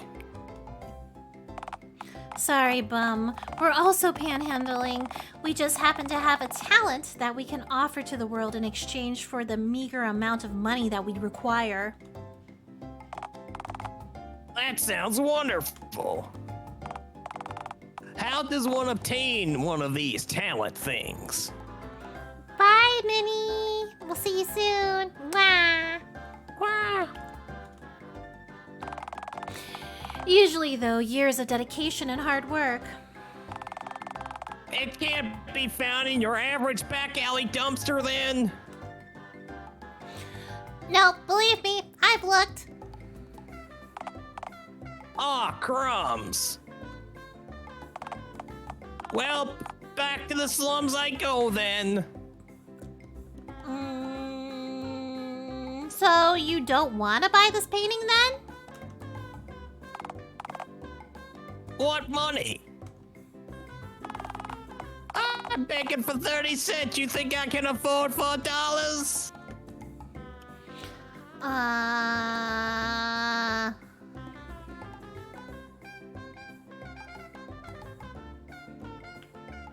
Lift you What? out of poverty. Okay, go on. It might spruce up your house, lift you out of poverty. I live in a dumpster. Go on. It might spruce up your dumpster, lift you out of poverty. I'm afraid I don't have $4. I'm sorry. It's okay.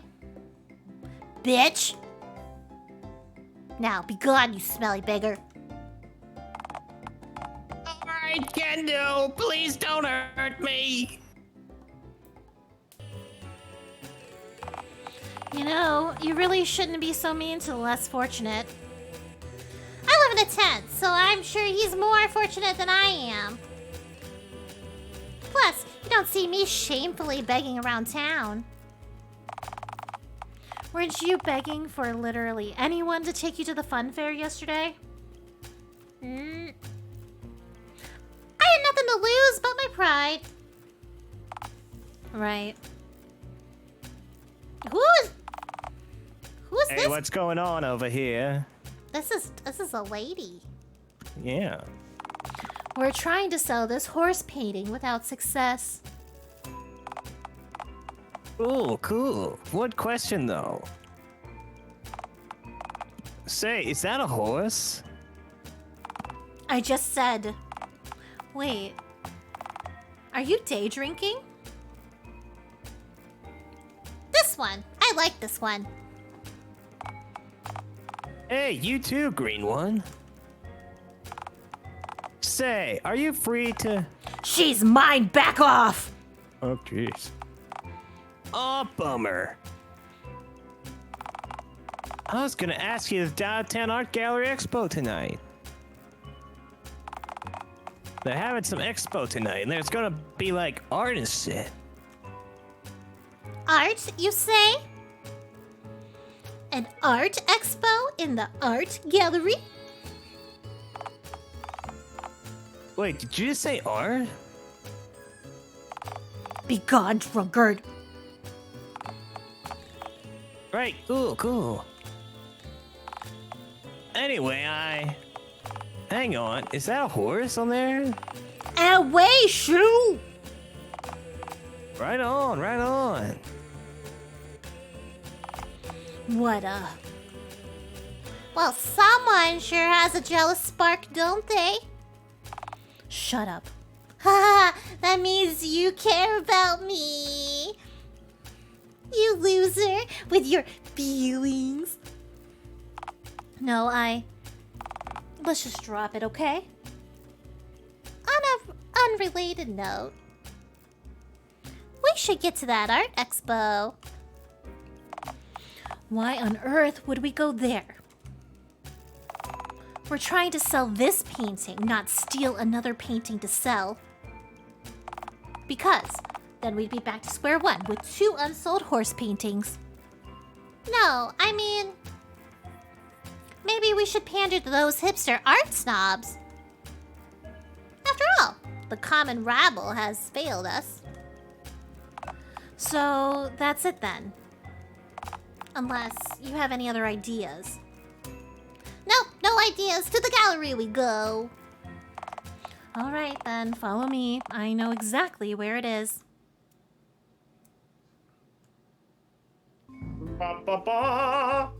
Society. Well, as it would turn out, I had no clue where this place was. But regardless, here we are. In only 2 hours, no less.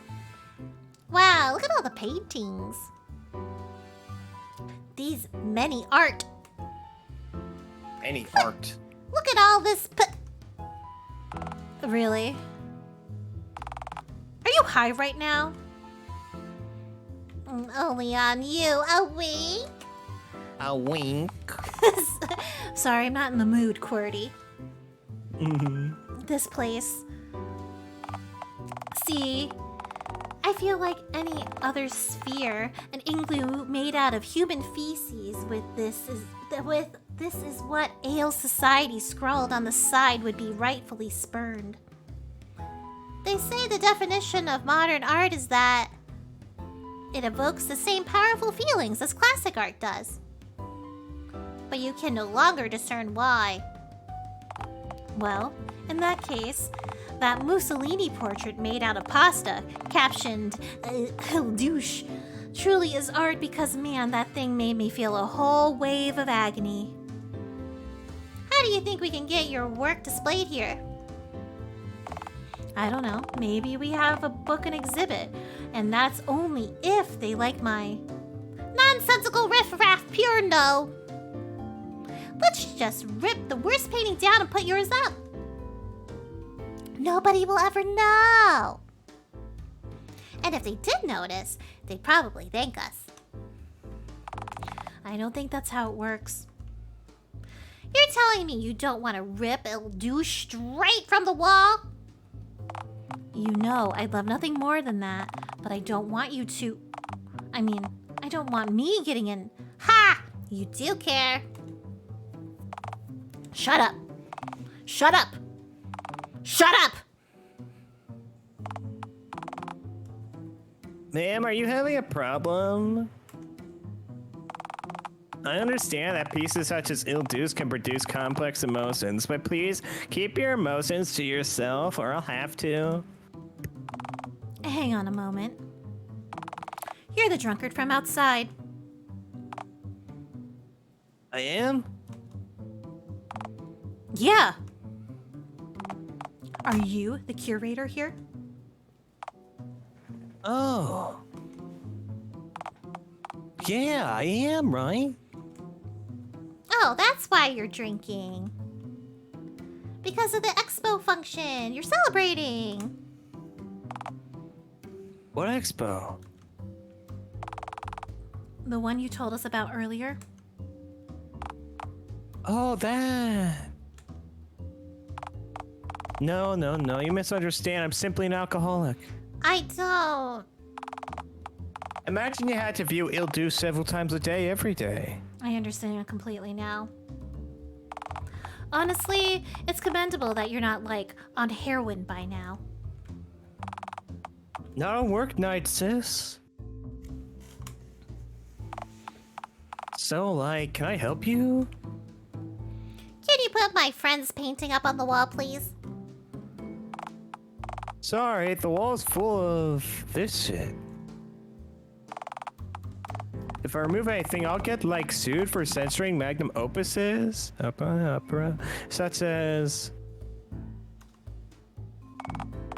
A statue of Winston Churchill made of mashed potato that says, "What is a king to an obese train conductor?" Drat! Hullabaloo! Fuck! This is truly a vile place.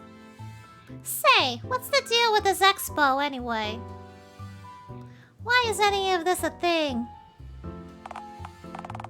Well, the famous satirical artist Philip Morigami modeled a new work, and it's going to be unveiled here any minute now. The name of the piece is Greg. Is it considered any good?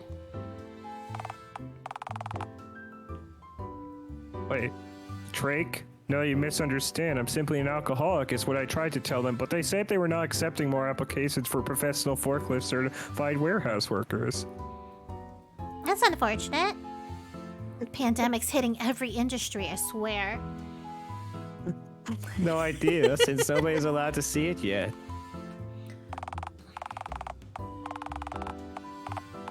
It should be noted that shortly after completing it, Morigami threw himself off a bridge, shouting, "I have brought shame to my people!" on the way down, and somehow barely survived the jump. So it's probably something. People have been waiting months to see what his ultimate, possibly final masterpiece is. Huh. I guess it must be a pretty great piece then.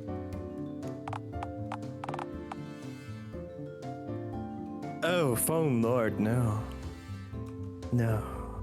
No. You, ma'am, have not seen Greg. If it's so bad, then why he'd make it? Was it an accident? Art is not meant to be good. It is meant to be art. All poetry should rhyme and or be outlawed. Fuck art. That's a relatable sentence, friend. Anyway, Greg is being unveiled in a bit, and every art snarp in the state is here to see its birth. Right, I guess the exhibit's well guarded then. And to find it, we need to... Nah, it's just through that door, just off to the side, actually. It's close till it hits 10 p.m., though. Oh, I see, I see. In that case, I guess the key to the room would be hidden in the... Oh, no, the door's not locked at all. I just everyone here not to peek. This is an interesting development. This is the mayor's office all over again. Karen? Let's go somewhere that isn't through that one top secret exhibit door. Okay, see, if you were about to trespass into Greg's exhibit confines, I'd be really upset. But since you just said that you're not, that's completely fine. Enjoy, you two. Now, if you'll excuse me. No, it's Keep yawning. For It's some reason. bedtime for you. I'm boring you to death. No, you're great. The notes of what's behind that door. Is it gonna drink itself away? Come on, Karen, the coast is clear. To Greg we go. Are you sure we want to do this? Don't you want to see Karen? Don't you want to see Greg, Karen? No. Yeah, but we could just wait a few minutes until the exhibit opens like everyone else is doing.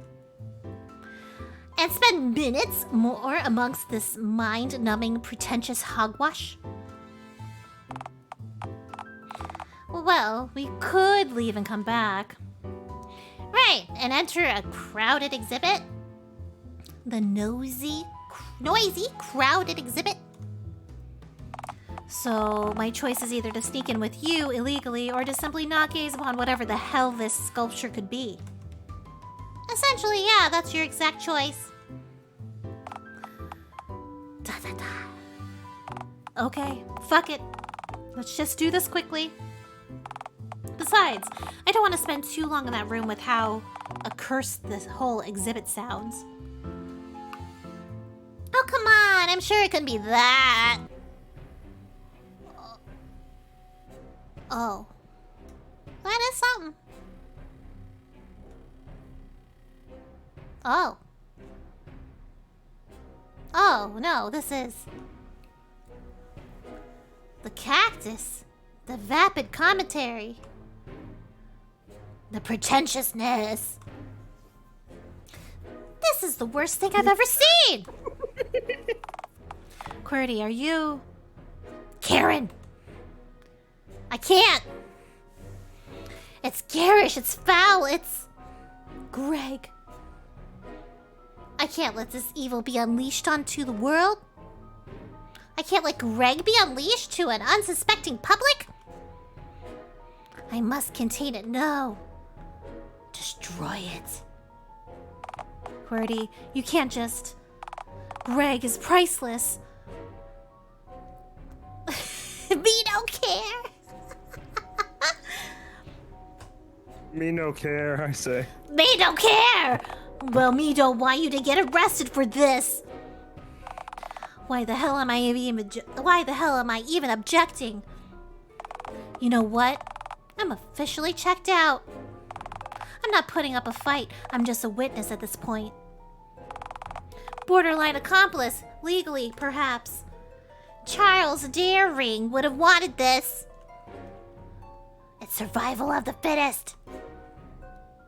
Evolution. By wiping out this weak satirical art piece, I strengthen the herd. And achieve a passive stat boost from my Lord Charles Dar. Just get it over with before someone... Wow, you really got it over with. What do? Ah, ah, ah, ah, ah. We gotta run, or... Hold on. There we go. It's like it never even... Oh.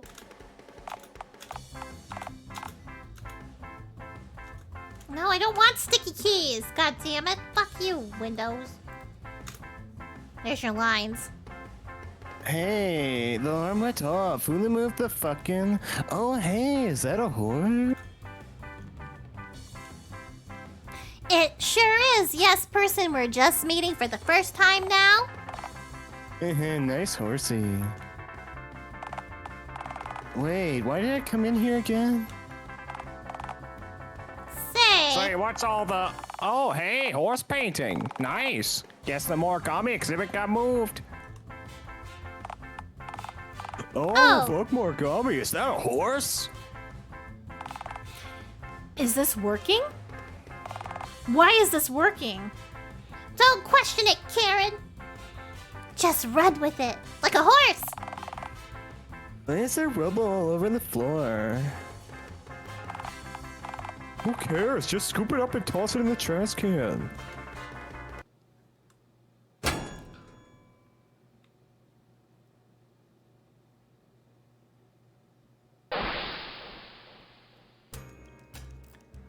People really... Art snobbery and hand aching later. People really seem to like your horse painting.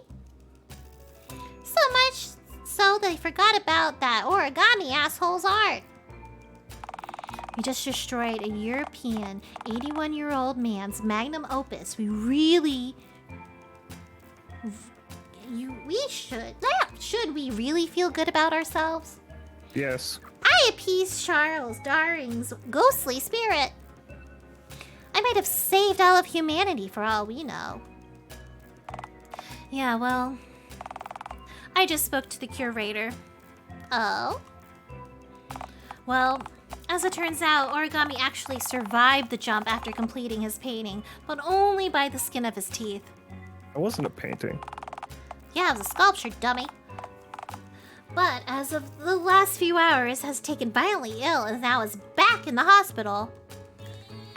Apparently, he sealed a piece of his immortal soul in the statue we destroyed, so he's quite comatose right now. Oh. We've done it. The world's safe from his bad art forevermore. But now that the gallery no longer has a signature artist, and with how well my art was received in the place of his conveniently missing exhibit, Well, they were wondering if I wanted to be his replacement, effective immediately. Oh, that's... Karen, that's the best news we could have possibly... You don't understand. The post isn't simply in Dialtown. They'll be sending me to far-off places to reimagine and then print what I see. They figure the more I see with mine own mortal optical sensors, the better my art'll be. But wait.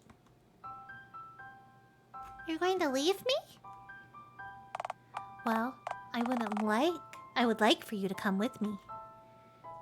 I mean, it's the least I could offer you with how you basically, unwittingly, set this pleasantly ending train wreck in events in motion. Oh, that's a sentence.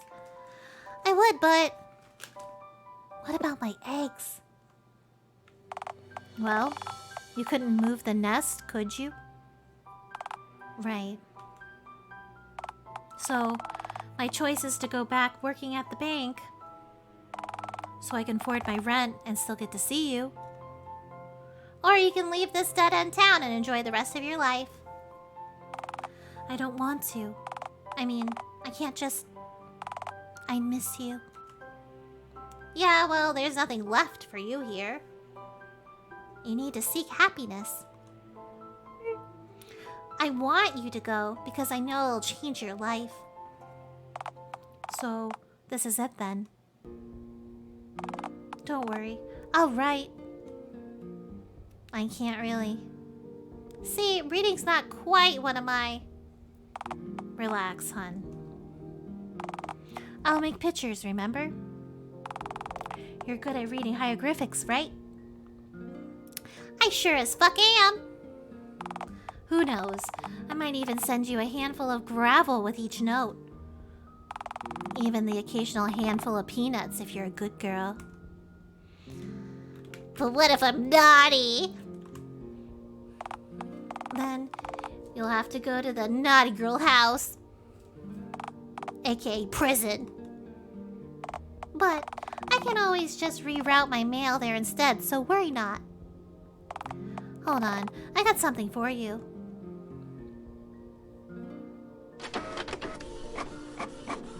Ah, she loves us. Man.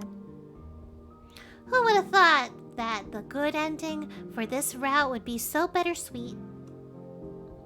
What? Wait, what? What route? Never mind. You see this as a good ending because my life is better than ever before, don't you? Right. It's exactly that. Yeah.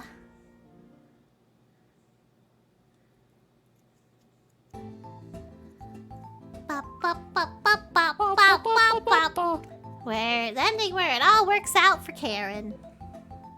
Oh, that was... I wasn't expecting all this from telling her to quit her job. I mean, I think we did good though. Yeah.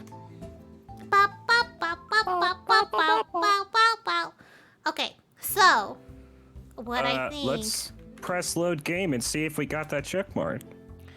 Exactly. Oh, I mean new game. Yeah, and then maybe we do Oh, all right. yeah. Okay, so then we do Randy in chapter 3 next week.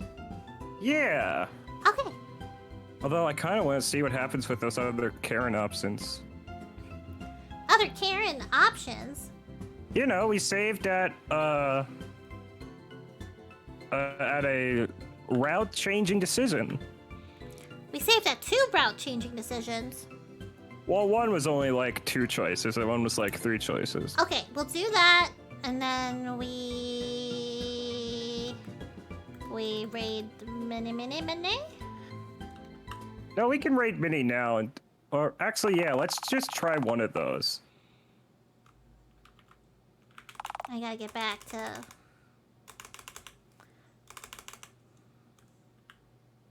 Bum bum bum bum bum bum bum bum. Thank you, TV Head. Oh, we're so stinking cute. Got diabetes. He don't beat us. That's the one. Okay, we'll do this one. Yes. Bum, bum, bum. Just come back later. Just come back later. Alright, alright. If I gotta come back, I'll be back. Fantastic. See you when you inevitably decide to return.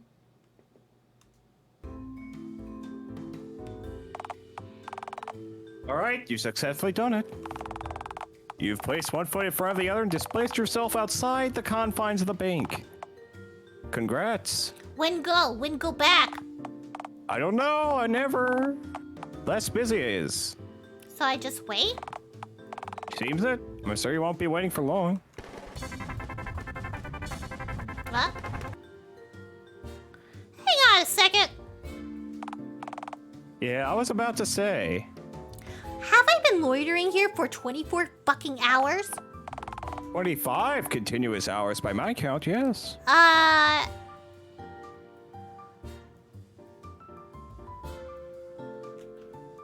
This must have been some kind of mistake. On her part or yours? Well, hers, I hope. Should I go back in? I feel like telling you to get lost and making no effort to retrieve you is kind of a big fuck no response to that question, at least on Karen's part. On the other hand, do you have anything else you feel like doing today? So, back in I go.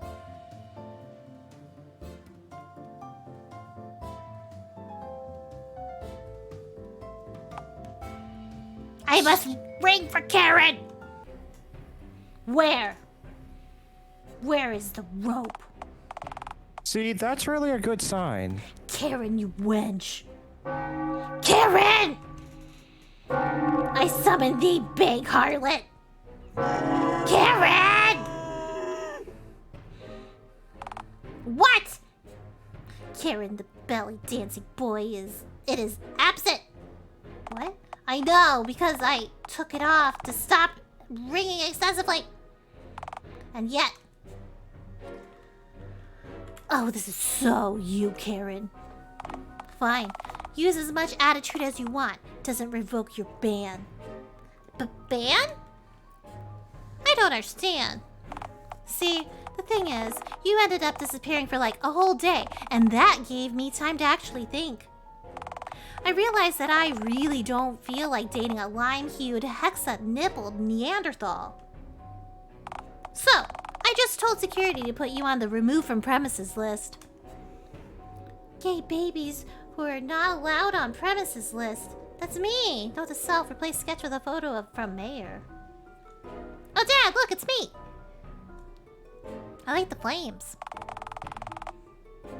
I really try not to serve difficult customers lifetime bans. But if your relationship with Jerry is anything to go by, you definitely just keep coming back. So, Is this goodbye then? Bye then? Yes, goodbye. No, fuck you. That was wistful rhetorical as up. I'm the tree rooted in place, bank wench. Alright, I see how it is then. Security! Frank, Going? she won't leave. You're being brought in the list or somehow, Miss Dawn. Just remove her from the premises, I beseech you. Right, Glenn, come on, buddy. You know what? Squad at home, but you can't squad here. I have other places to squat than my tent. It's a lie, ain't it? It's a lie, yeah, but I don't know why I feel like proving myself to you. Maybe you just lack closeness and seek the validation of others, even going so far as to adjust your behavior to appeal to people who you've never met just to fill a void of approval that's consuming you entirely, eh? What the fuck, Frank? Weren't you just throwing me out a moment ago? It's the bank's new psychological warfare security technique, eh? We find it stops people coming back, eh? You see, by mentally deconstructing belligerent customers, we outsource 50% of our security needs to local mental institutions and halfway houses, preventing future visits, and also saving DCTB 25% from its quarterly security budget. Money talk? Alright, I'ma head out. Discussing our boring finances is also part of that plan, yes.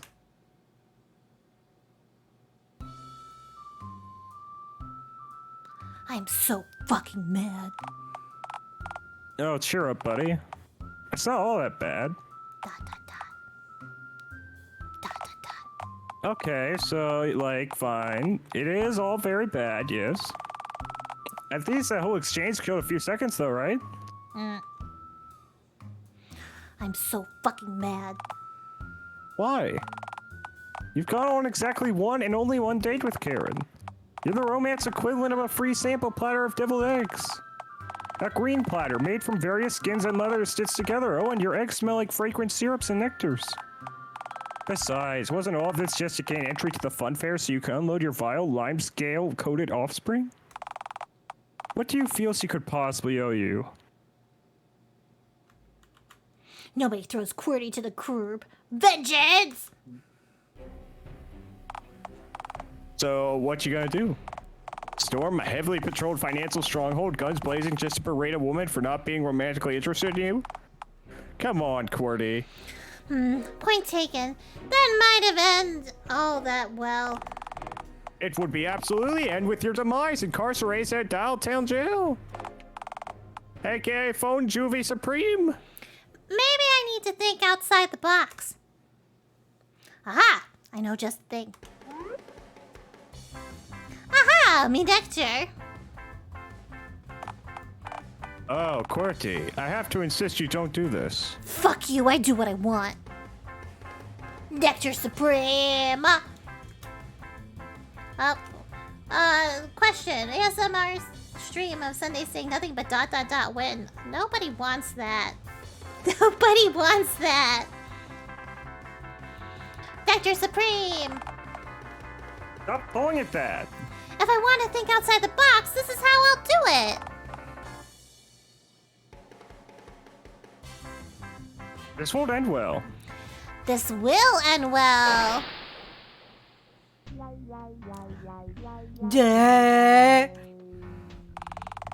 This was such a poorly conceived plan, and you were alerted of this prior to its execution. Silent shout, Loeb. Maybe I don't seem dedicated enough. Like, I don't want her enough. Because I left and didn't demand she come with me? I gave up too easily. I mean, considering the last route, yes. It might also be the 6 nipple thing, or the egg laying. Silence. I need to think. Outside of the casket. I must astrally project the ideas from my brain to reality. Oh, QWERTY, this is already going as poorly as it could possibly go. Please just come in your pants and fall asleep before you really do serious damage to yourself. Silence, booming voice! Wait, I know. I need to make a grand gesture. But what? Oh God, please, no. This is no longer a viable solution to this problem. You need to be contained. Oh, jeez. Oh my God. Okay, time to save. Yeah, time to save. Oh my gosh. I think we got 2 or 3 more weeks of this. Oh, Jesus. Give me 1 second.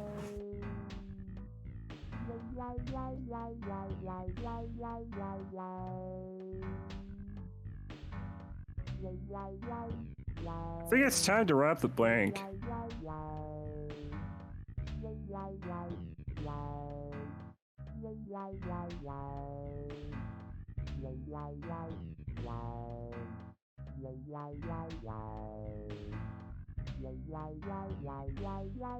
Wow, wow, wow, wow, wow, wow, wow, wow, wow, wow,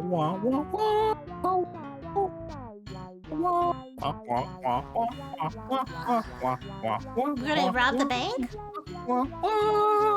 Yes. And we saved, yeah, okay. What if? Hear me out. Uh-huh. I just fucking rob the bank? Yeah, don't do that. Poppycock, it'll work. How? In what way?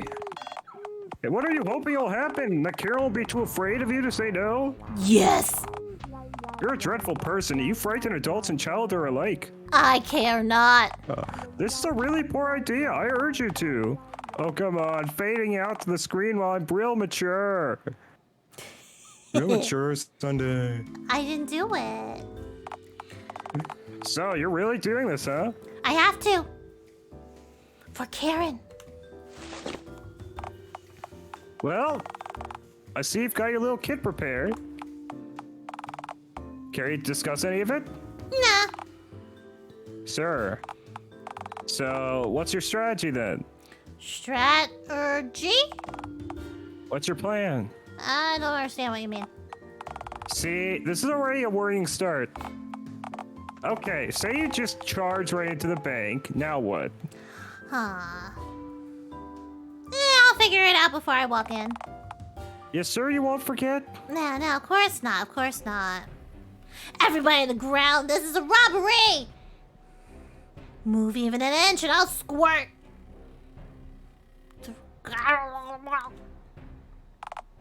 Ma'am, this is already getting old, and this is only the first and hopefully last time you've attempted to hold this place up. Oh, come on, he must be slightly into this. You can't lie to me, Karen. Wink. Like, it's 30 minutes from closing time, ma'am, and I have to serve every customer standing patiently in line behind you before I can leave. So, can we hurry the robbery along, please? Aren't you afraid, like, at all? I'm afraid that you might end up hurting yourself somehow. I mean, security would probably break your neck if I called them on you. So you do care about me. Yeah, no, it's not quite like that. More so that our janitor works really hard, you see. Security totally sever your neck, causing your entire head to just pop off and spill green blood, maggots, and whatever swishes around inside your body onto our easy-to-clean polished hardwood. Think of the stain. My life is a stain. Or, nuh-uh!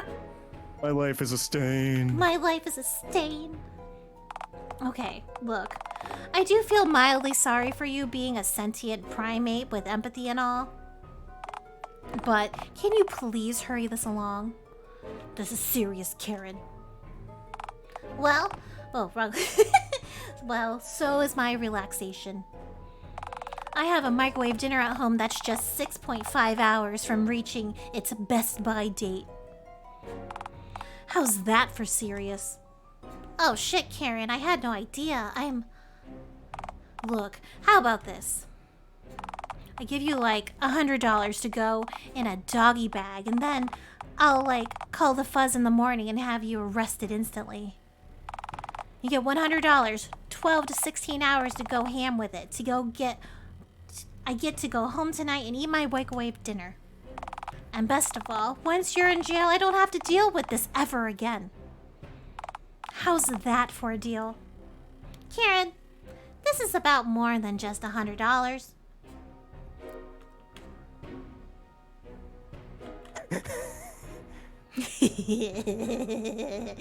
What's to stop me from asking for more than $100, Karen? This... Oh, damn. Open the shutter, I'll shoot the witnesses. With what? The banana you're holding? Hi,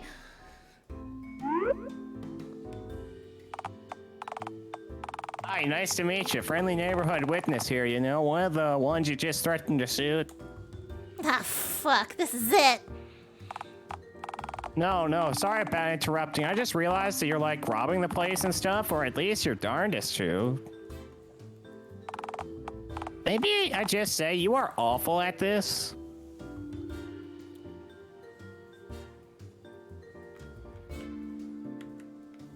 What do you know, Pointy? You don't know me. Nah, but I am in the Dialtown mob, as a matter of fact. Can I date ya? So, most crime is right up my alley, pardon the pun. Oh, yeah, okay, that's fair. Also, nice pun. Thanks. I'm usually not one for those. Most times I want to tell a joke. I tend to just start stabbing people. It works every time.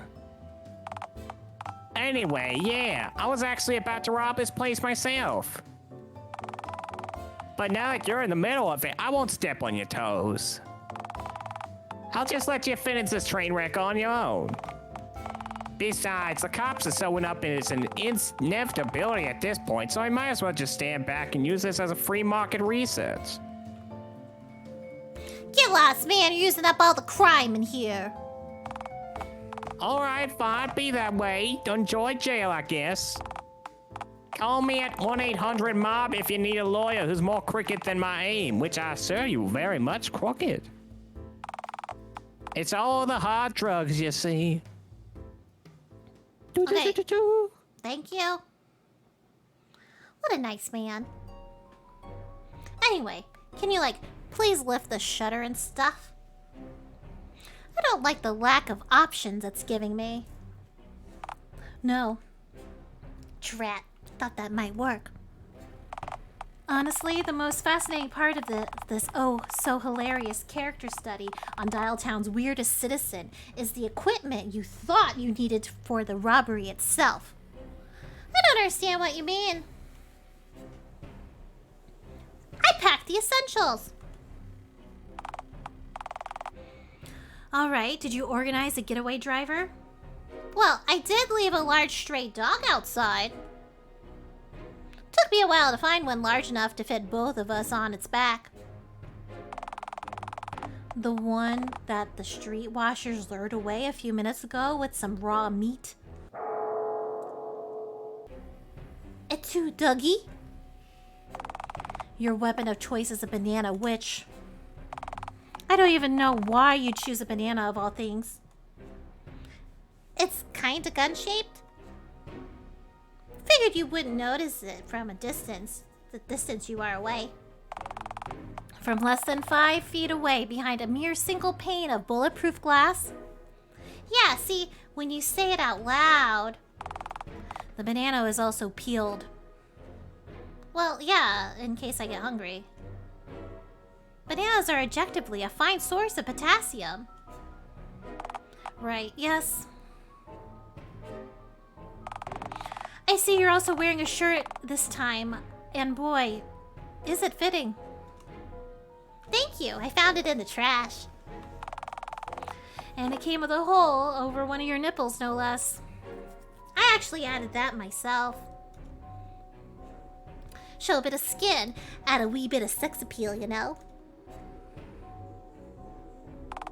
And the false mustache is also quite inspired too, but of course, obscures very little.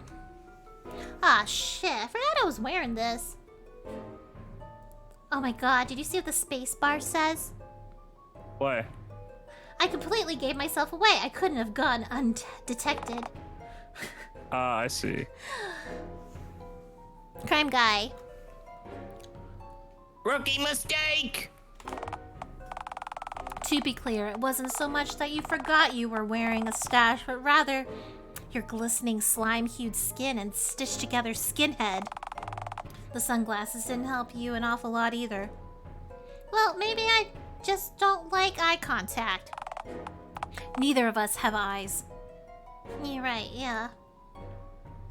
Ah, shit, I guess the game was rigged from the start then. Bada bing. Yeah, plus the police should be here any moment. Wait, what? Yeah, I pressed the silent notify police button as soon as you stormed in. Et tu, Karen? Alright, where is she? Right over there, officer. Please drag her off promptly. My microwave dinner thanks you. Alright, kid, throw the banana and surrender, and we can get this over with. Oh my god. Why are there so many pads on this part?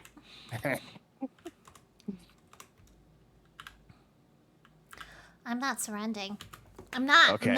I'm not fucking doing it. I got pride. Or what, huh? Execute her, Larry. Oh god, fuck. They done shot me. Oh, I get it. That's my surname. That's one of those pun things I've been hearing about so much. Yes. Karen! I've shit myself and I'm dying. See, that's just unfortunate. Karen! Karen!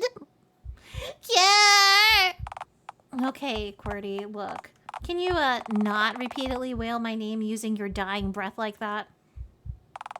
The CCTV cameras here do pick up some sound, and if you keep screaming my name whilst you drift into eternal goodnight, whilst also in those blood-soaked shattered briefs, I may very well get my pay docked. Okay, thank you for informing me. I understand completely.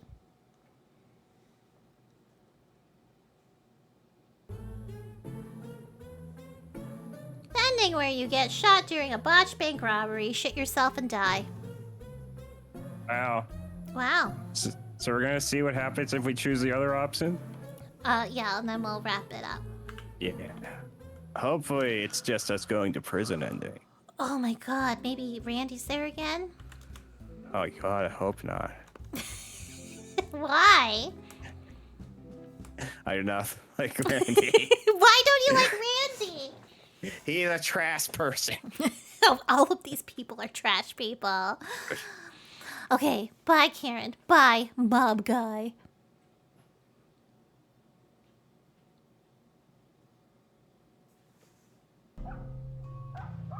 Prison. It's bad. Well, isn't this just wonderful? You've been imprisoned yet again in the Dialtown City Jail, no less. Guess it beats being back at the Dialtown City Zoo, though, right? If this isn't the zoo, then why are there gorillas in nearby cells? Those are called inmates, QWERTY.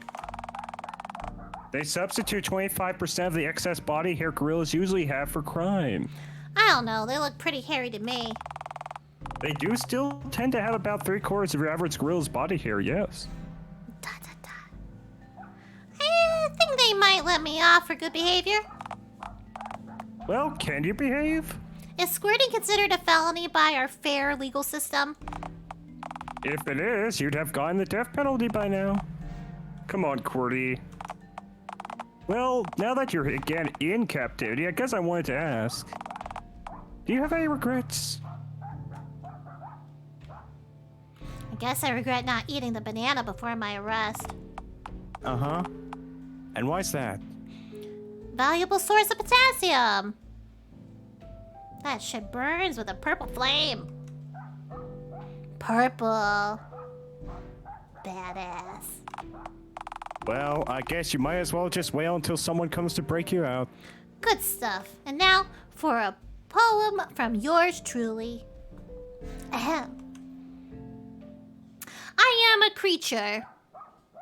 A feral creature. From the wilderness. I am famous for my screech. Oh, so there you are. I had a feeling that the desolate wails I heard were coming from your cell. Plus, I had a feeling you'd be somewhere between the grains and oats specific offenses and ultra death row block of cells. Karen, what are you doing here? Visiting you, dummy. So, how's prison? It's like the zoo, but with varying amounts of crime and gorillas. So, does that mean more or less of each? Varying, just varying. Also, fuck, no peanuts. That is a shame, yes. I truly feel in captivity now. Oh, it's not all bad. You had the chance to meet any of the inner inmates yet? Not really. The dude in the cell next to mine keeps barking. Yeah, that's not a dude. That's just a dog. What? Town's overcrowded. You might end up getting a pug cellmate soon. A pug? Really? See, it's not all bad. I came to see you after all. Why is that, anyhow? You called the fuzz on me. Yeah, granted, I did call the cops on you, but that was nothing personal. DTCB policy and whatnot. So you... very irritating. You love me. Do you love me? What? Do I love you? Please don't make me say the actual word. I'll blush.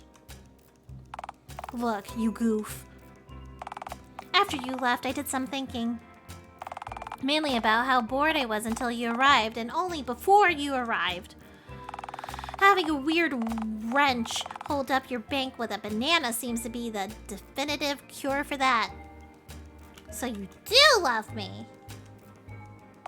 Well, I have decided that you're tolerable in small doses. Look, I do genuinely hate my job. You're unpredictable, and having you behind bars is actually not the worst thing that's ever happened, since I get to observe you without being in danger of losing my job. And without the risk of either of us sustaining massive injuries or trauma. So... Yeah. You'll come visit me? That's the plan, yes. I'll visit on less eventful weekends, I suppose. Yeah. But say, can I ask you one more favor, though? Depends on what it is, but sure, shoot. Can you please occasionally check on my nest? My eggs, you see. That dirt mound you scurried over to after we rode the carousel, I take? The very same mound, yes. Alright. I'll visit once a week. Make sure the mound's undisturbed, shoo away any mean-looking birds from the general vicinity of the nest, you name it. Yeah. So everything worked out just fine in the end. Aside from you being locked up in prison, that is. Everything worked out just fine in the end, I say! Nice. Nice. Come on, ending card. The ending where you go to jail, but Karen's kinda into it, so it's cool, I guess. Oh, this game. no, TV Wow. Okay, so TV Head, we did go to the fun fair with Karen. Yeah. And then while we were on the carousel with her and starting to have a romantic moment, we left to lay our eggs. Yeah, and she got real mad about it. Yeah. And And she's so got I a real came big... back the next day. She's got a jealousy problem, too. Real big jealousy problem. Okay, I guess that's it for the day. 4 and almost a half hours. Yeah, I'd say so. You ready to go get Minnie? Yeah, it was a great time. Thank you as always, Sundered. No problem. You're the best. We'll be doing it again next weekend. We are. Gonna go Randy route. Yeah. Why don't you like Randy? I don't know. He's pathetic. Aww. Okay. But also, I want to see what happens if we just chug those batteries. Oh yeah, no, that's gonna happen. We gotta remember to do it. Okay, Oh everybody. no, TV Head. But it's time to raid Minnie. Yeah. Okay, everybody. Thank you for coming by. We'll see you next week. Bye. Have a great Sunday. Bye-bye. Bye. Bye. Bye. Bye. Bye.